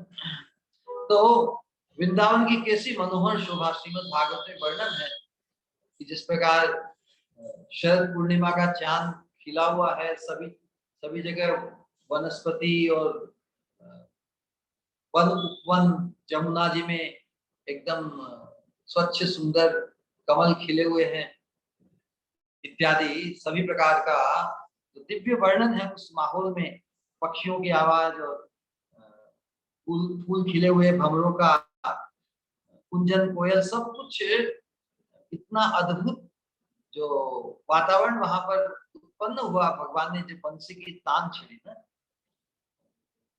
सभी तो आ गई, लेकिन सबके अंत में आती हमारी स्वामिनी श्रीमती राधिका रानी। तो और उनका जो प्रभाव है, उनकी जो अंग कांति और जो उनका जो आभरण और श्रृंगार है, उसका आकर्षण बाकी सब गोपियों के का जो आकर्षण उसे फीका कर देता है। तो जब तक राधा रानी नहीं आती तब तक रास क्रीड़ा का प्रारंभ नहीं होता। तो यहाँ पर जहाँ पर भगवान को परम अभिष्ट है, यहाँ पर भगवान कोटि कोटि गोपियों के बीच में भी राधा रानी के साथ ही विलसित होकर परमानंद का आस्वादन करते हैं और राधा रानी की एक्सक्लूसिव सुपरलेटिव पोजीशन, उनका सौभाग्य प्रकाशित होता है। तो इसीलिए भगवान ने सभी गोपियों को सौभाग्य दिया, सभी के गले में हाथ डालकर उनके साथ मंडली बांधकर उन्होंने रास विलास किया। लेकिन मध्य में कौन रहे? मध्य में राधा रानी के संग में वो विलास कर रहे, सभी गोपियों के साथ मंडल, लेकिन सबसे मध्य में राधा रानी के साथ। राधा रानी मध्य में है उसके इर्द गिर्द सभी गोपियां, उनके साथ भी भगवान ने अपना विस्तार किया, लेकिन मध्य में तो सेंट्रल पीवट, सेंट्रल फोकस, जो चीज सेंट्रली लोकेटेड होती है उसी के प्रति ध्यान जाता है। संसार में आकर्षण का केंद्र या किसी भी चीज में, वस्तु में, व्यक्ति में देखिए, जो सेंट्रली लोकेटेड होता है वो सबसे सेंट्रली लोकेटेड अर्थात जो सबसे मुख्य आकर्षण का केंद्र बन जाता है। इसी प्रकार रास मंडल में भगवान सब जगह छाए हुए हैं, लेकिन वास्तव में मध्य में राधा रानी के साथ भगवान विलसित हो रहे हैं, और यही भगवान को भी आनंद देता है। सभी प्रकार जो रास लीला का रस है सर्वत्र छाया है, और उसी भाव का चिंतन करते हुए नरोत्तम दास ठाकुर जी वंशी वट की स्तुति कर रहे हैं। वास्तव में वृंदावन में तो भगवान की अनंत लीलाएं हुई, ब्रजधाम के अनेक जो स्थान है सभी अपनी उस लीला की स्मृति से उद्दीपन के रूप में प्रकाशित है ना? लेकिन भक्त लोग अपने विशेष भाव के अनुरूप उस विशेष स्थान में उनकी विशेष रुचि होती है। तो यहाँ पर नरोत्तम दास ठाकुर जी ने वंशीवट में जो राधा रानी का जो परम सौभाग्य प्रकाशित हुआ अनंत गोपियों के बीच में, उसमें भगवान को भी आनंद की प्राप्ति हुई। परस्पर एक दूसरे को आनंदित करते हुए राधा श्याम सुंदर अनंत गोपियों के बीच में विराजमान है, तो वहीं पर अपनी सेवा की स्पृहा व्यक्त करते हुए उसी दर्शन की चिंता, उस दर्शन की स्पृहा करते हुए उन्होंने भगवान से दैन्य भाव से कही कि मुझे वृंदावन में खींच लो और वंशीवट में आपके दर्शन, मुझे आपके रासलीला के प्राप्त। उसके बाद में कहते हैं कि कृपा करी आगू गुरी लहो मोरे केशे धरी, श्री यमुना देहो पद छाया, अनेक दिनेर आशय नहीं जिनो नहीं राशय, दया करो ना करी हो माया। यहाँ पे बहुत अद्भुत जो कृपा की लालसा, कृपा का लोभ, कृपा पाने का जो लोभ उत्पन्न हो गया, तो अब जब तक वो साक्षात कृपा नहीं होती तब तक वो दैन्य भाव बढ़ता ही जाता है। कृपा की प्रार्थना किनसे कर रहे हैं? उन्हीं गोविंद गोपीनाथ मदन मोहन। यहाँ पर जो प्रार्थना व्यक्त हो रही है तीनों वृंदावन के तीनों ठाकुरों को हो रही है। तो ये कृपा करी आगू गुरी कि प्रभु मैं तो संसार या ब्रज से दूर इस तरह फंसा हुआ हूँ, मैं अपने प्रयास से इच्छा करके भी कैसे ब्रज में आ सकता हूँ। इसलिए आप तो कृपा के सागर हैं, आपकी कृपा अनंत है, तो मुझे ही आप अग्रसर होकर मुझे खींच लीजिए ब्रज की तरफ। मुझ में तो शक्ति नहीं कि अपने प्रयास से भी मैं जहां पर अवस्थित हूँ मैं ब्रज में आ सकूं। देखिए इस हद तक साधक को यदि ब्रज के प्रति प्रीति उत्पन्न हो जाए और हमारी ऐसी अवस्थिति हो जाए शरीर से या परिस्थिति वश, फिर तो चमत्कार ही चाहिए। तो चमत्कार क्या जीवन में, भक्त के जीवन चमत्कार होता है। हमारे गुरु महाराज से एक बार किसी साधक भक्त ने प्रश्न किया कि महाराज जी क्या आप चमत्कार में विश्वास करते हैं? तो हमारे गुरुदेव ने उत्तर दिया, चमत्कार में विश्वास की क्या बात, हम चमत्कार के ऊपर जीते हैं, वी डिपेंड ऑन चमत्कार। हमारा हर रोज ही चमत्कार है। संसार में इतनी विडंबनाएं हैं, इतने अनप्रेडिक्टेबल अनरिलायबल थिंग्स है, सो मेनी अनप्रेडिक्टेबल फैक्टर्स है कि कोई चीज घटित होती है यदि मनोवांछित, ये लेस देन मिरेकल थोड़ी है। तो वास्तव में चमत्कार कृपा है, भगवान की कृपा से जो असंभव संभव हो जाता है। भगवान सर्व समर्थ है, लेकिन जो भगवान की उस कृपा के लिए परम आतुर है, तो भगवान के लिए क्या बड़ी बात है। तो यहाँ नरोत्तम दास ठाकुर जी कह रहे कि मैं तो अक्षम हो गया, मेरी कैपेसिटी नहीं कि मैं अपने प्रयास से या इच्छा करके भी ब्रज में आ सकूं, इसलिए कृपा करी आगू पूरी, आप ही एक पद से अग्रसर। मेरी तो अग्रसर होकर, आप ही स्वयं मेरी तरफ अग्रसर होकर, मैं जहां भी फंसा हूं, मेरे केस पकड़कर, मेरे बाल पकड़कर मुझे अपने चरणों में वृंदावन की तरफ खींच दो, पकड़कर वृंदावन ले चलो। यमुना देवी को भी प्रार्थना करेंगी, श्री यमुना देहो पद छाया, मतलब अपने चरणों का आश्रय दीजिए। हे यमुने, अपने इस चरण कल्प तरुण की छाया में आश्रय दो। मेरी जो ब्रजवास की सुचिरकाल की आशा है उसे पूर्ण करो, मुझे निराश मत करना। अनेक दिनेर आशय नहे जेनो नैराश, दया करो ना करी हो माया। माया मतलब मुझे वंचित मत करना। माया का आशय है मतलब मुझे और किसी प्रलोभन में फंसाकर मुझे वंचित मत करना ब्रज धाम।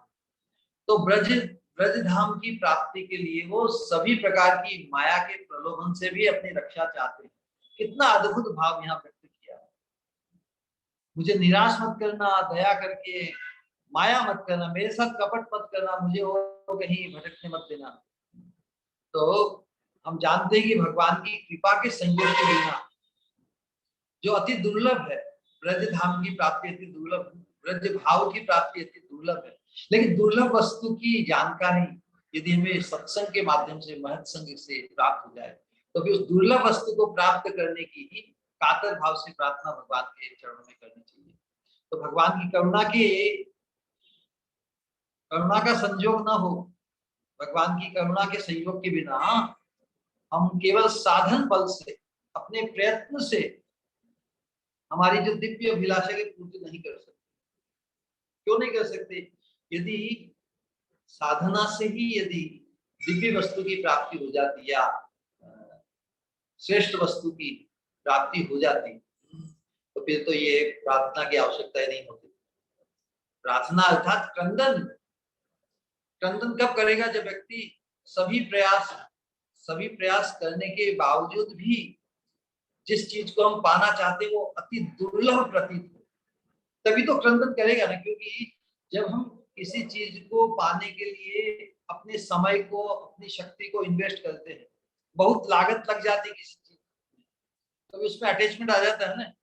इस प्रकार भगवान के दर्शन पाने के लिए, भगवान की सेवा प्राप्त करने के लिए, इस मंजरी रूप की प्राप्ति करने के लिए हमने बहुत साधना की, बहुत मनन किया, चिंतन किया, और अब उस आकांक्षा के सामने संसार की सभी आकांक्षाएं नष्ट हो गई। हमें तो बस भगवान राधा रानी के चरणों की दासी, उसी सौभाग्य को पाना है। उस सौभाग्य को पाने की जो लालसा इतनी तीव्र हो जाती है, तो उसके सामने संसार की सभी वासनाएं नष्ट हो जाती है। लेकिन इतना प्रयास करने के बाद भी हमें वो प्राप्त नहीं हुई। बहुत जब इन्वेस्टमेंट उसमें हो गया, तो उसमें अटैचमेंट तो हो ही गया ना। ऐसा अटैचमेंट के उसके बिना और कुछ भी नहीं भावे। तो इसलिए बता रहे हैं कि बहुत प्रयास करने के बावजूद भी केवल साधन प्रयत्न से साधक की अभिलाषा पूर्ण नहीं होती। व्यग्रता पूर्वक भगवान की करुणा को पुकारना ही होगा। वास्तव में भगवान भी भक्त के ऊपर कृपा करने के लिए परम आतुर रहते हैं, लेकिन भगवान चाहते हैं कि जिस चीज को हम साधक चाहते हैं, how much valuable it is for us, हम उसकी कितनी कीमत करते हैं। हम सुन तो लिया जिस प्रकार जो प्रारंभिक अवस्था में साधक की स्थिति कैसी होती है साधन भक्ति के समय, कि हमें ये धारणा दी जाती है कि भाई भगवत प्रेम और भगवान के माधुर्य का आस्वादन, मंजरी रूप की प्राप्ति, मंजरी भाव की सिद्धि इत्यादि, ये बोलने पर भी हमारी स्थिति वैसी ही है जैसे किसी छोटे बालक को कोहिनूर, अमूल्य हीरा दे दिया जाए, उसे कहा जाए कि भाई ये बहुत कीमती है, इसको संभाल के रखना। लेकिन कोहिनूर हीरा कितना कीमती है जब तक उसको तुलनात्मक, कंपेरेटिव एजुकेशन नहीं दिया जाएगा कि भाई एक चीज होती है लोहा, लोहे से कीमती होता है, पीतल, पीतल से तांबा, तांबे से सिल्वर, सिल्वर से गोल्ड, गोल्ड से प्लेटिनम, प्लेटिनम से हीरा, हीरे में भी अनेक कैटेगरी, और कोहिनूर या प्राइसलेस। तो जब तक उसे एजुकेट नहीं किया जाएगा कि वही ये जो कृष्ण प्रेम का परम सोपान, मंजरी रूप की प्राप्ति, मंजरी भाव की सिद्धि, ये कितनी कीमती वस्तु है। तो इसके प्रति जब तक हम लाइफ लॉन्ग इन्वेस्ट नहीं करेंगे अपनी भावना से, तब तक उसमें अटैचमेंट नहीं होगा। जहां पर व्यक्ति अपना इन्वेस्टमेंट करता है, देयर गोज इज अटैचमेंट। संसार में देखा जाता है ना, जहां पे हम इन्वेस्ट करते हैं वहीं पे हमारा अटैचमेंट ध्यान लगा रहता है। उसी प्रकार हमारा जीवन भर साधन इस प्रेम मार्ग में, प्रेम भक्ति मार्ग में अपने मंजरी रूप की धारणा, मंजरी भाव को पुष्ट करने के लिए हमारी साधना और प्रयास रहेगा। तभी हमारा उसमें इतना अटैचमेंट हो जाएगा कि हम अनुभव करेंगे केवल साधना से ये प्राप्ति संभव नहीं, तो फिर भगवान की विशेष कृपा से ही, कृपा के लिए उन्हें पुकारेंगे। तो भगवान की कृपा के सहयोग के बिना केवल साधना से ये हमारी अभिलाषा पूरी नहीं होती ना।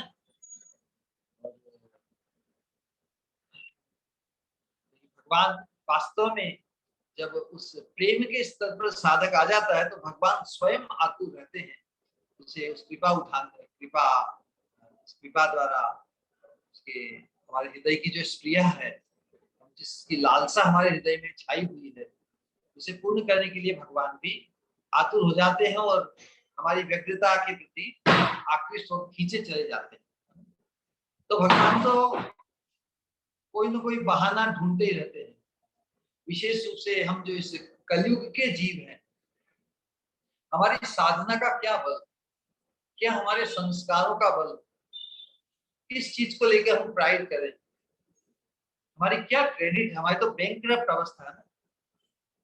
तो हमें भगवान की जो परम करुणा है उसे पहचानना होगा। किस प्रकार वर्तमान समय में विशेष रूप से इस कलयुग में ना, इस कलयुग के जीवों के लिए, मतलब हम सब जीवों के लिए हमारी जो बड़ी सोचनीय अवस्था है, सोचनीय अवस्था हमारी जो स्पिरिचुअल क्रेडिट है, वो तो बिल्कुल बैंकरप्सी जैसी है।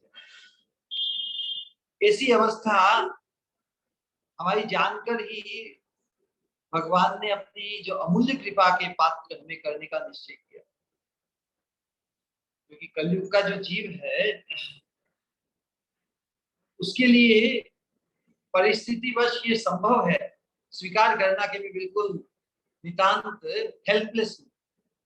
To acknowledge one's helplessness is possible only in the living entities of कलयुग। कलयुग के जीवों में ही अपनी हेल्पलेस, बेसहाय अवस्था को स्वीकार करना संभव है।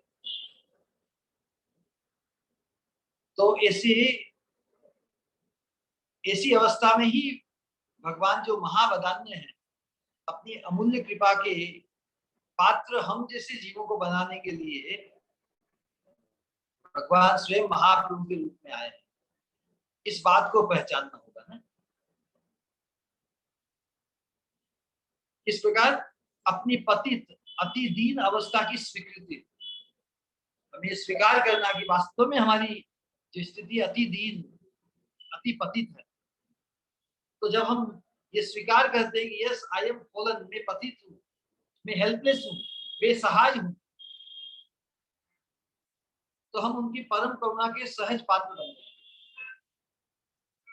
और अपनी पतित और बेसहाय अवस्था को स्वीकार नहीं करते। हम सोचेंगे नहीं, अभी तो हम इतने बुरे नहीं हैं, हम इतने पतित नहीं हैं, हम इतने बेसहाय नहीं है, अभी हमारे ये भी सहारा है, वो भी सहारा है। भगवान के सहारे की भी आवश्यकता है, तो दूसरे भी सहारे हैं। तो जब तक हम अपने आप को नितांत बेसहाय नहीं मानेंगे, नहीं समझेंगे, तो हम भी भगवान की कृपा से वंचित रह जाएंगे। दूसरे युगों में यही बताया कि दूसरे युगों में साधना का बल, संकल्प शक्ति, मनन शक्ति, ध्यान शक्ति बड़ी प्रबल थी और भगवान इस अमूल्य प्राइसलेस दिव्य कृष्ण प्रेम को देना चाहकर भी नहीं दे पाते। क्योंकि किसी चीज को पाने के लिए क्या करना चाहिए, इतना तप करने से, इतना जप करने से, इतनी साधना करने से मिल जाएगा। तो भगवान कहते हैं कि नहीं नहीं नहीं, जो दिव्य प्रेम है वो तो प्राइसलेस है। इसे पाने के लिए जो ऐसा सोचता है कि I can pay the price by my sadhana, साधना करके मैं उसको प्राप्त करूं, तो वो अपनी योग्यता का विचार ही उस कृपा का अनधिकारी, अपात्र बना देता है, बिकम्स अनएलिजिबल। कलयुग में ही परिस्थितिवश व्यक्ति हैंड्स अप कर देता है, हारे को हरि नाम। कलयुग का जीव हार जाता है, हार जाता है कि प्रभु मैं बेसहाय हूं। तो उस जब हेल्पलेस अवस्था होती है, उसमें कहते हैं कि मरता क्या नहीं करता।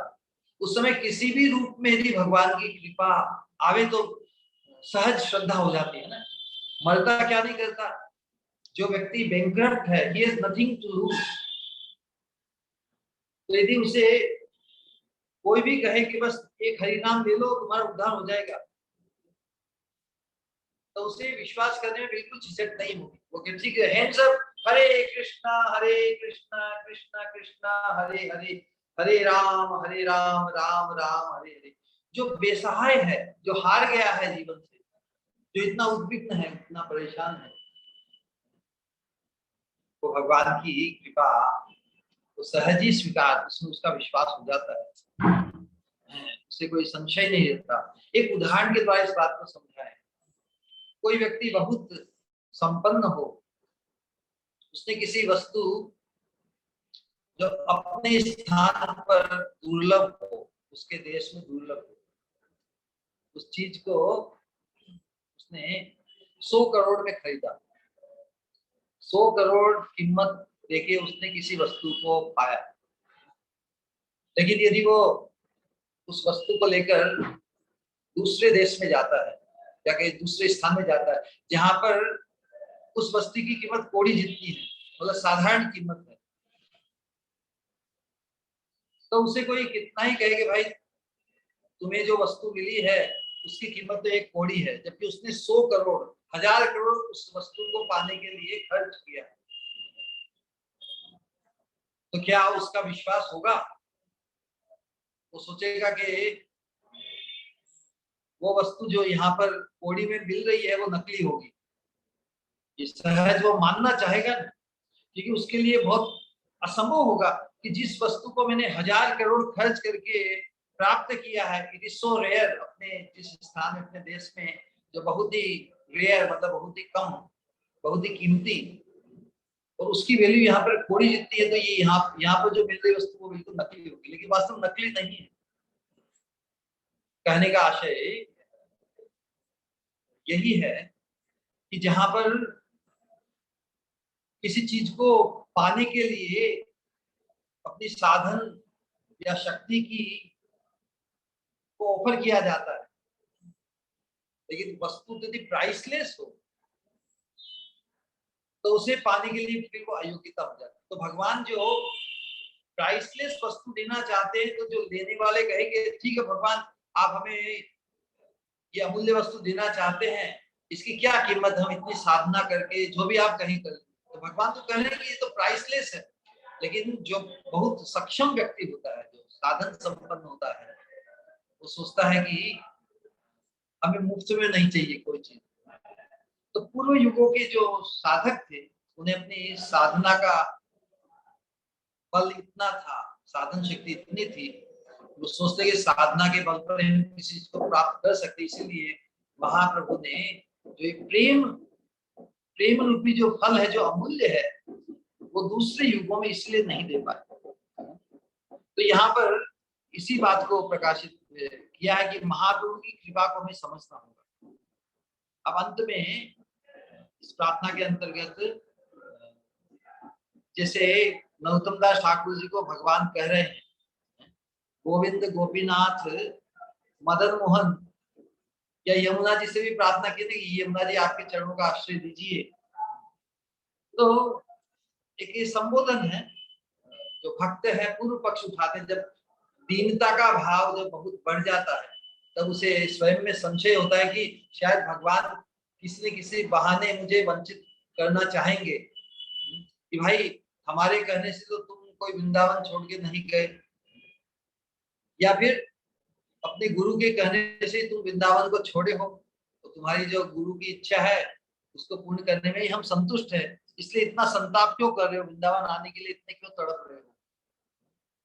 जीव गोस्वामी के आदेश से तुमने वृंदावन छोड़कर बंगाल में गए थे, और भक्त की इच्छा वही हमारी इच्छा है, इसलिए हमारी इच्छा से ही, हमारी सेवा विशेष से तुम बांग्लादेश में ही या बंगाल देश में ही वास कर रहे हो, इसमें ऐतराज क्या है तुम्हें, तुम इसी सेवा में लगे रहो।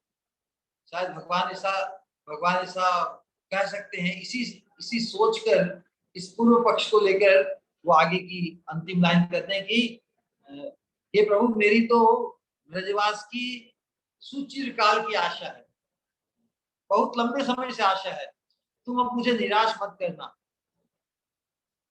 आप कहते हैं कि गुरु आज्ञा पाकर ही वृंदावन छोड़ के तुम बंग देश में गए जीवों का उद्धार करने के लिए। वास्तव में महत पुरुष जब लोग विचरण करते हैं तो महत कृपा तो उनके माध्यम से ही होती है। नरोत्तमदास ठाकुर जी कहते हैं कि जीवों का कल्याण, जीवों का उद्धार तो आपकी इच्छा से होगा, आपकी इच्छा से जीवों का उद्धार होगा, मेरे जाने से कोई जीवों का उद्धार थोड़ी होगा। मैं तो अधम हूँ, भक्ति प्रचार का कार्य मुझसे क्या होगा, मैं तो गुरु आज्ञा का पालन किया, लेकिन आप ऐसा कहीं नहीं समझ ले कि भाई तुम ही तो जीवों का उद्धार करने के लिए ब्रज धाम को छोड़ के गए हो, तुम्हारे गुरु की वो इच्छा हो, तुम्हारी गुरु की इच्छा को पूर्ण करने में तुम लगे हुए हो, वो भी हमारी भी इच्छा है, इसलिए तुम जहां भी हो गुरु आज्ञा में वहां पर रहकर संतुष्ट हो, ब्रज धाम के लिए इतनी क्या आवश्यकता है, वहां पर भी तुम्हें अभिष्ट की सिद्धि हो जाएगी। ऐसा जैसे भगवान ने प्रश्न पूछे उसका उत्तर देते हुए कर रहे हैं कि नहीं मैं तो अधम हूँ, भक्ति प्रचार मेरे से क्या होगा, इसलिए माया मत करना, मुझे मेरे साथ छल मत करना, मुझे मेरे चिरकाल की जो आशा है ब्रज प्राप्ति की उससे मुझे वंचित मत करना प्रभु, मुझे और किसी प्रकार का प्रलोभन मत देना। तो ये वृंदावन वास की जो स्पृहा है साधक के हृदय में, हम सबके लिए कितनी प्रबल होनी चाहिए इसका अंदाज यहाँ से लगता है। इसलिए आप मुझे वृंदावन ले चलो, मैं अपने उद्धार की चिंता में सतत व्यग्र पड़ा हुआ हूँ। तो जिसकी ब्रज धाम की निष्ठा है वो सोचता है कि यदि ब्रज धाम की प्राप्ति मुझे नहीं हुई तो जैसे मैं वंचित ही रह गया, मेरा उद्धार नहीं हो पाया, क्योंकि जो मंजरी भाव की जो साधना है, राधा कृष्ण की निकुंज मंदिर की जो अवस्था तो ब्रज धाम में है, ब्रज धाम का ही जो परिवेश है, वातावरण है, वो उस भाव को सिद्ध करने के लिए सबसे उपयुक्त स्थान है। इसलिए वो वंचित नहीं होना चाहते, सोचते हैं यदि ब्रजधाम मुझे प्राप्त नहीं हुआ तो मेरा उद्धार कैसे होगा।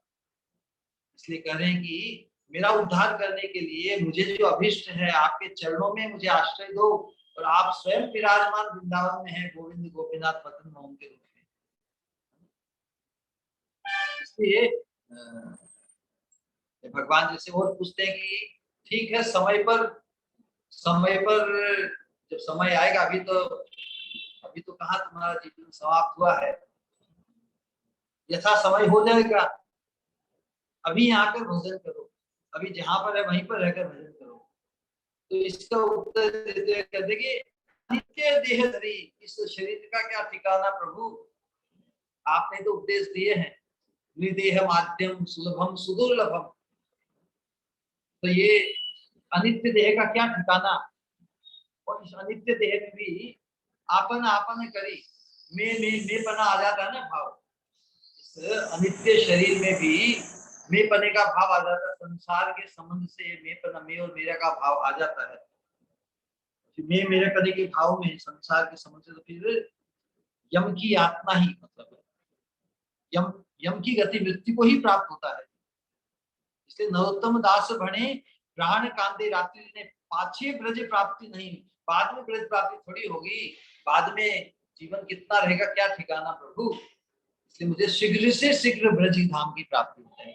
अनित्य देह कब विनाश को प्राप्त हो जाए कोई ठीक नहीं। इसी प्रकार मुझे पीछे पर मत टालिए, पीछे का आश्वासन मत दीजिए, पीछे ब्रज प्राप्ति नहीं होगी। ब्रज प्राप्ति तो करनी है तो आज ही, अभी ही करनी है, अभी उत्कंठित होना है उसके लिए।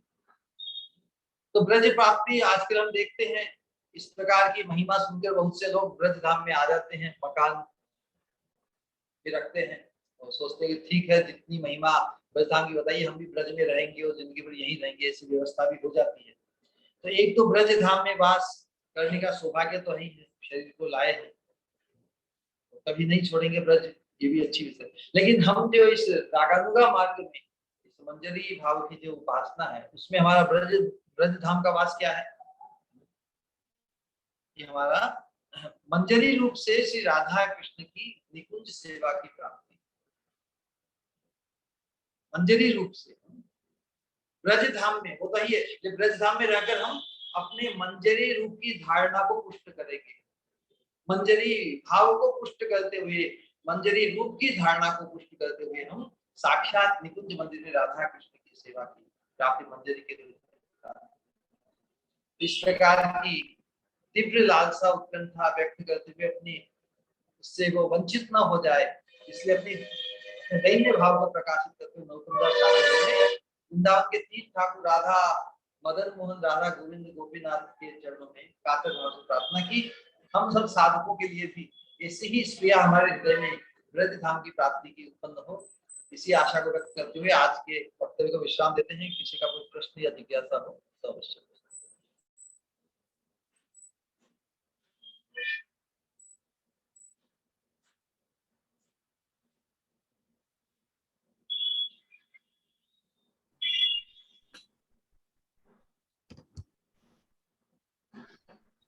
प्रणाम श्री गुरु।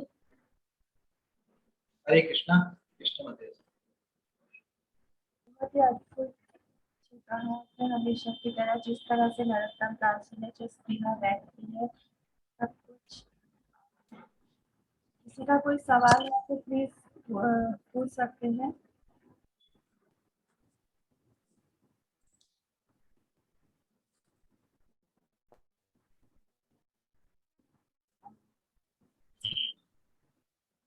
मेरा एक सवाल था शुरू, जैसे आप मुझे पता ये सवाल सही है या कैसे, लेकिन आपने जैसे तीन कहा मदन मोहन जी, गोविंद देव और गोपीनाथ जी का जो संबंध अभिदय और प्रयोजन के रूप में जो स्थापित है, तो वो कृष्ण है, फिर तीनों अलग अलग क्यों, ऐसे क्यों कि एक संबंध एक अभिदय प्रयोजन? बढ़िया है प्रश्न, क्योंकि पहले हमारा जो शरणागति के मार्ग में शरणागति चरणों में होती है ना, यहाँ पर शरणागति या सेवा या समर्पण का भाव है, चरणों में होता है। और तो हमारा जो मदन मोहन के साथ संबंध स्थापित, जो संसार में जो आकर्षण या संसार में हमारा जो इन्फेचुएशन है वो काम के कारण है ना। तो काम अर्थात मदन, जब तक जितना आकर्षण हमारा काम के प्रति है, संसार के भोग में, संसार में जो भोग वृत्ति विशेष रूप से उसी में तो आबद्ध है ना, स्त्री पुरुष में, पुरुष स्त्री में, ये जो काम वासना में ही आबद्ध पूरा संसार, पूरी सृष्टि, संसार इसी तरह आबद्ध है अनंत जन्मों से। लेकिन उसमें कभी समाप्ति, उसकी कभी तृप्ति नहीं, और उसका जो अंतिम परिणाम है वो हमेशा ही जो शाश्वत जीवन या शाश्वत सुख चाहते हैं उसके विपरीत उसका परिणाम होता है। तो जब हम भगवान के प्रति, कृष्ण भगवान के प्रति चिन्ह मिथुन, राधा कृष्ण को ना चिन्ह मिथुन है, संसार का जो मिथुन है वो काम भाव है, स्त्री पुरुष का जो परस्पर आकर्षण है। लेकिन भगवान जो राधा मदन मोहन है वो चिन्ह मिथुन है। उनके प्रति जब आकर्षण उत्पन्न होता है तो जो काम के आवेश से, काम के संबंध से जो हमारा संसार में आकर्षण है, जो संबंध है, वो न्योछावर होता है, वो समाप्त होता है। इसलिए हमारा जो शाश्वत संबंध भगवान कृष्ण के साथ है, संबंध ज्ञान में मदन मोहन जी, इसीलिए नाम भी दिया है मदन मोहन।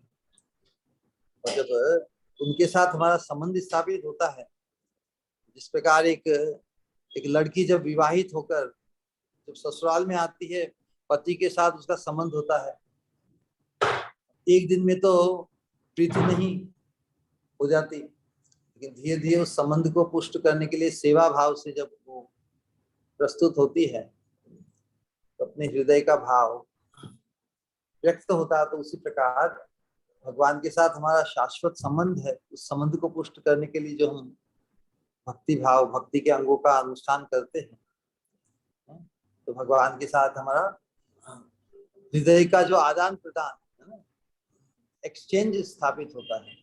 पहले संबंध स्थापित होता है, संबंध होने के बाद में we become eligible to make some exchange ना, व्यवहार, भगवान को भोग लगाना, भगवान के दर्शन, उनकी आरती करना, भगवान से बतलाना, इत्यादि इत्यादि। तो भक्ति, तो गोविंद हमारी सभी इंद्रियों को आनंदित करते हैं भगवान, इसलिए उनका एक नाम है गोविंद। तो श्री गोविंद के साथ हमारा जो भक्ति का व्यवहार है, व्यवहार अर्थात वृत्ति, अभिधा वृत्ति, सहज वृत्ति, हृदय की जो सहज स्पॉन्टेनियस जो वृत्ति है, एक्टिविटी, प्रोक्लिविटी, वही भक्ति है। तो भक्ति is the natural proclivity and tendency of हृदय का जो राग है, तो भगवान के प्रति ही भक्ति भाव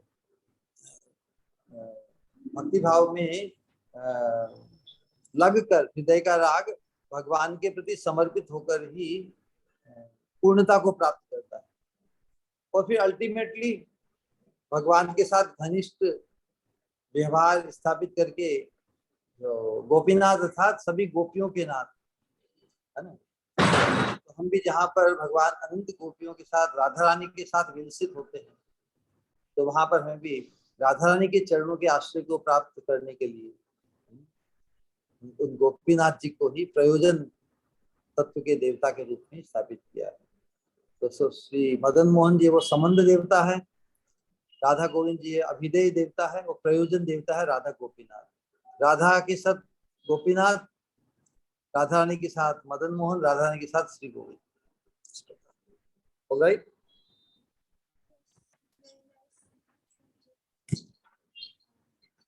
और किसी को कुछ पूछना है तो प्लीज पूछ सकते हैं।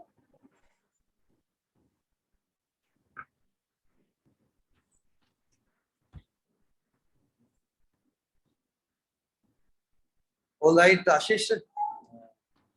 आशीष प्रभु जी नहीं है शिविर। ठीक है कोई बात नहीं। ओके, कुछ कहना था कहूँ? कहो।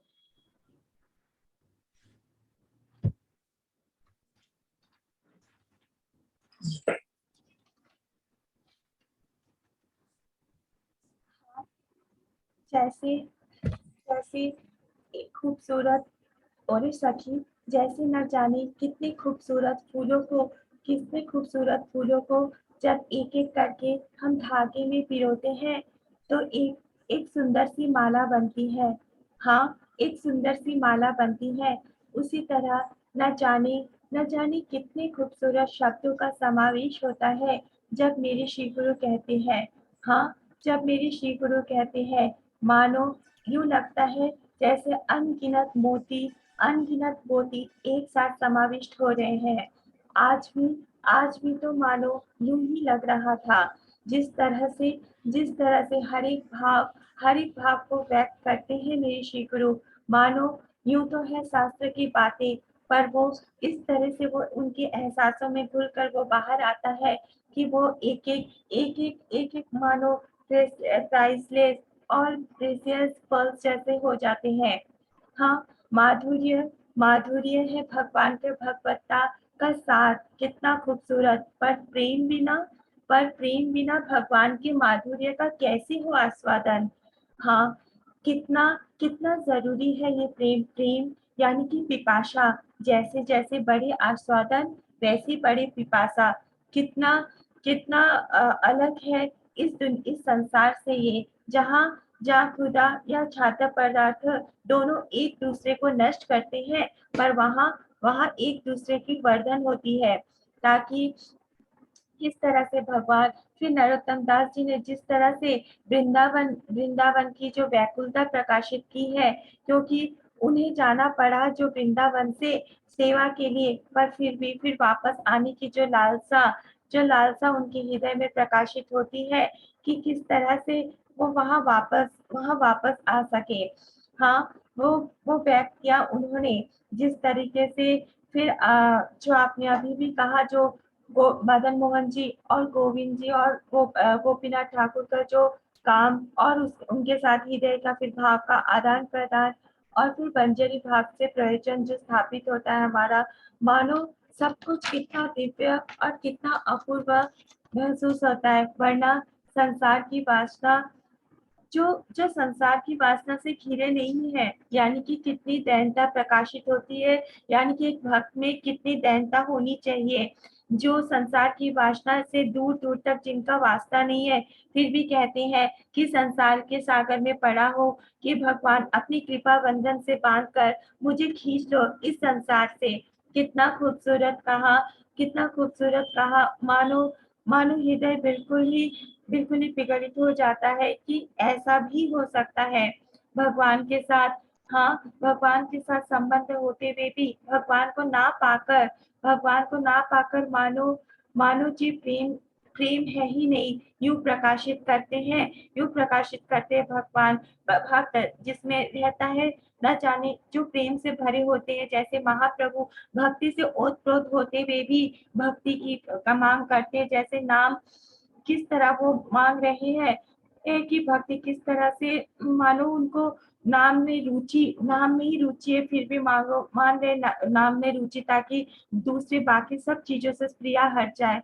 पर फिर भी भगवान कृष्ण लव्स डेस्परेशन, इसीलिए मानो जब देखते हैं भगवान में भक्त में आतुरता, पर फिर भी वो आतुरता को और बढ़ाते हैं ताकि क्योंकि बिकॉज ही लव्स डेस्परेशन। कितना खूबसूरत। और श्री गुरु, यस, जो मिलती है, हाँ, जो होती है श्री गुरु कृपा, तभी तो मानो वृंदावन की सही मायनों में वृंदावन की दिव्यता का एहसास होता है। वरना वृंदावन जाना या वृंदावन आना, ये एक जस्ट एक फॉर्मेलिटी बनकर रह जाता है। पर सही मायनों में वृंदावन के हर कोने कोने में जो भगवान की उपस्थिति का एहसास है, जो उनकी लीलाओं का एहसास है, जो उनकी दिव्यता का अद्भुत एहसास है, वो मानो तभी हृदय में जागृत होता है जब जब बरसती है महत पुरुष की कृपा, यानी कि जब होती है अपनी श्री गुरु के चरणों में रति, जब उनकी कृपा बरसती है, तो ही मानो ये एहसास होता है। हाँ, भगवान की करुणा के बिना हो नहीं सकती है दिव्य अभिलाषा पूरी, बिल्कुल सच है। लेकिन भगवान की करुणा को भी आकृष्ट करने के लिए भगवान की करुणा मानो प्रकाशित होती है शुद्ध भक्त के माध्यम से। मानो श्री गुरु ही तो है भगवान की करुणा शक्ति का प्रकाश। हाँ, पतित हूँ मैं, और मुझ पर ही मानो कृपा करके अपने पतित पावन का नाम आप सार्थक करो। कितना कितना सुंदर कहते हैं नरोत्तम दास जी, जिनका पतित से कोई दूर दूर का नाता नहीं, फिर भी अपने आप को पतित कहते। पर हम सब जीव जो मानव पतित होते हुए भी ये एक्नोलेज करने में कितना संकुचाते हैं। हाँ, सही में आखिर तो नहीं, पर फिर भी। और फिर लास्ट में भी जो अंत में आपने वृंदावन की जो स्पृहा जो नरोत्तम दास जी ने व्यक्त की है, वो अतुलनीय है। आखिर में फिर भी आखिर में यही कहना चाहूंगी, हाँ, सदियों से भगवान और हमारी बीच उनका एक मीठा सा रिश्ता है, पर उसका एहसास करवाया आप श्री गुरु। आपने शास्त्र की कमी नहीं है, शास्त्र की कमी नहीं है, पर उन शास्त्र में छुपे मोतियों को एहसास करना सिखाया आपने श्री गुरु हर पल शास्त्रों से प्रेम करना सिखाया, मानो श्री चैतन्य चरितामृत के प्यारों को पढ़ना सिखाया, उसमें छुपे स्वामी की प्रेम की भावना, स्वामी की माधुर्य के भाव को एहसास, जो नहीं है हमारी योग्यता एहसास करना, फिर भी एहसास करना सिखाते हो, दीनता को एहसास करना सिखाया मेरे श्री गुरु ने। यही तो मानो सब कुछ जो जो हो, सब कुछ भी शास्त्र है, वाणी है, सब है, पर जो ना हो श्री गुरु का एहसास, जो ना हो श्री गुरु के चरण में रति, जो ना हो उनमें प्रियता और पूज्यता का भाव, तो कैसे मानो हो इन सब चीजों का एहसास। जैसे आप कहते हो हमेशा कि हर शब्द मंत्र होता है, हर जड़ी बूटी में मेडिसिन के गुण होते हैं, हर इंसान, हर जीव में क्षमता होती है, पर उसे एहसास करवाने वाला चाहिए। आपका कोटि कोटि धन्यवाद। प्रणाम श्री गुरु। हरे कृष्णा।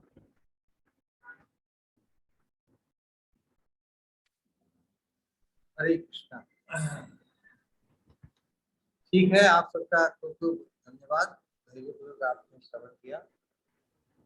3 बार हम सब हरे कृष्णा महामंत्र का उच्चारण करेंगे प्रियता और पूज्यता के साथ श्री गुरु के सम्मान में।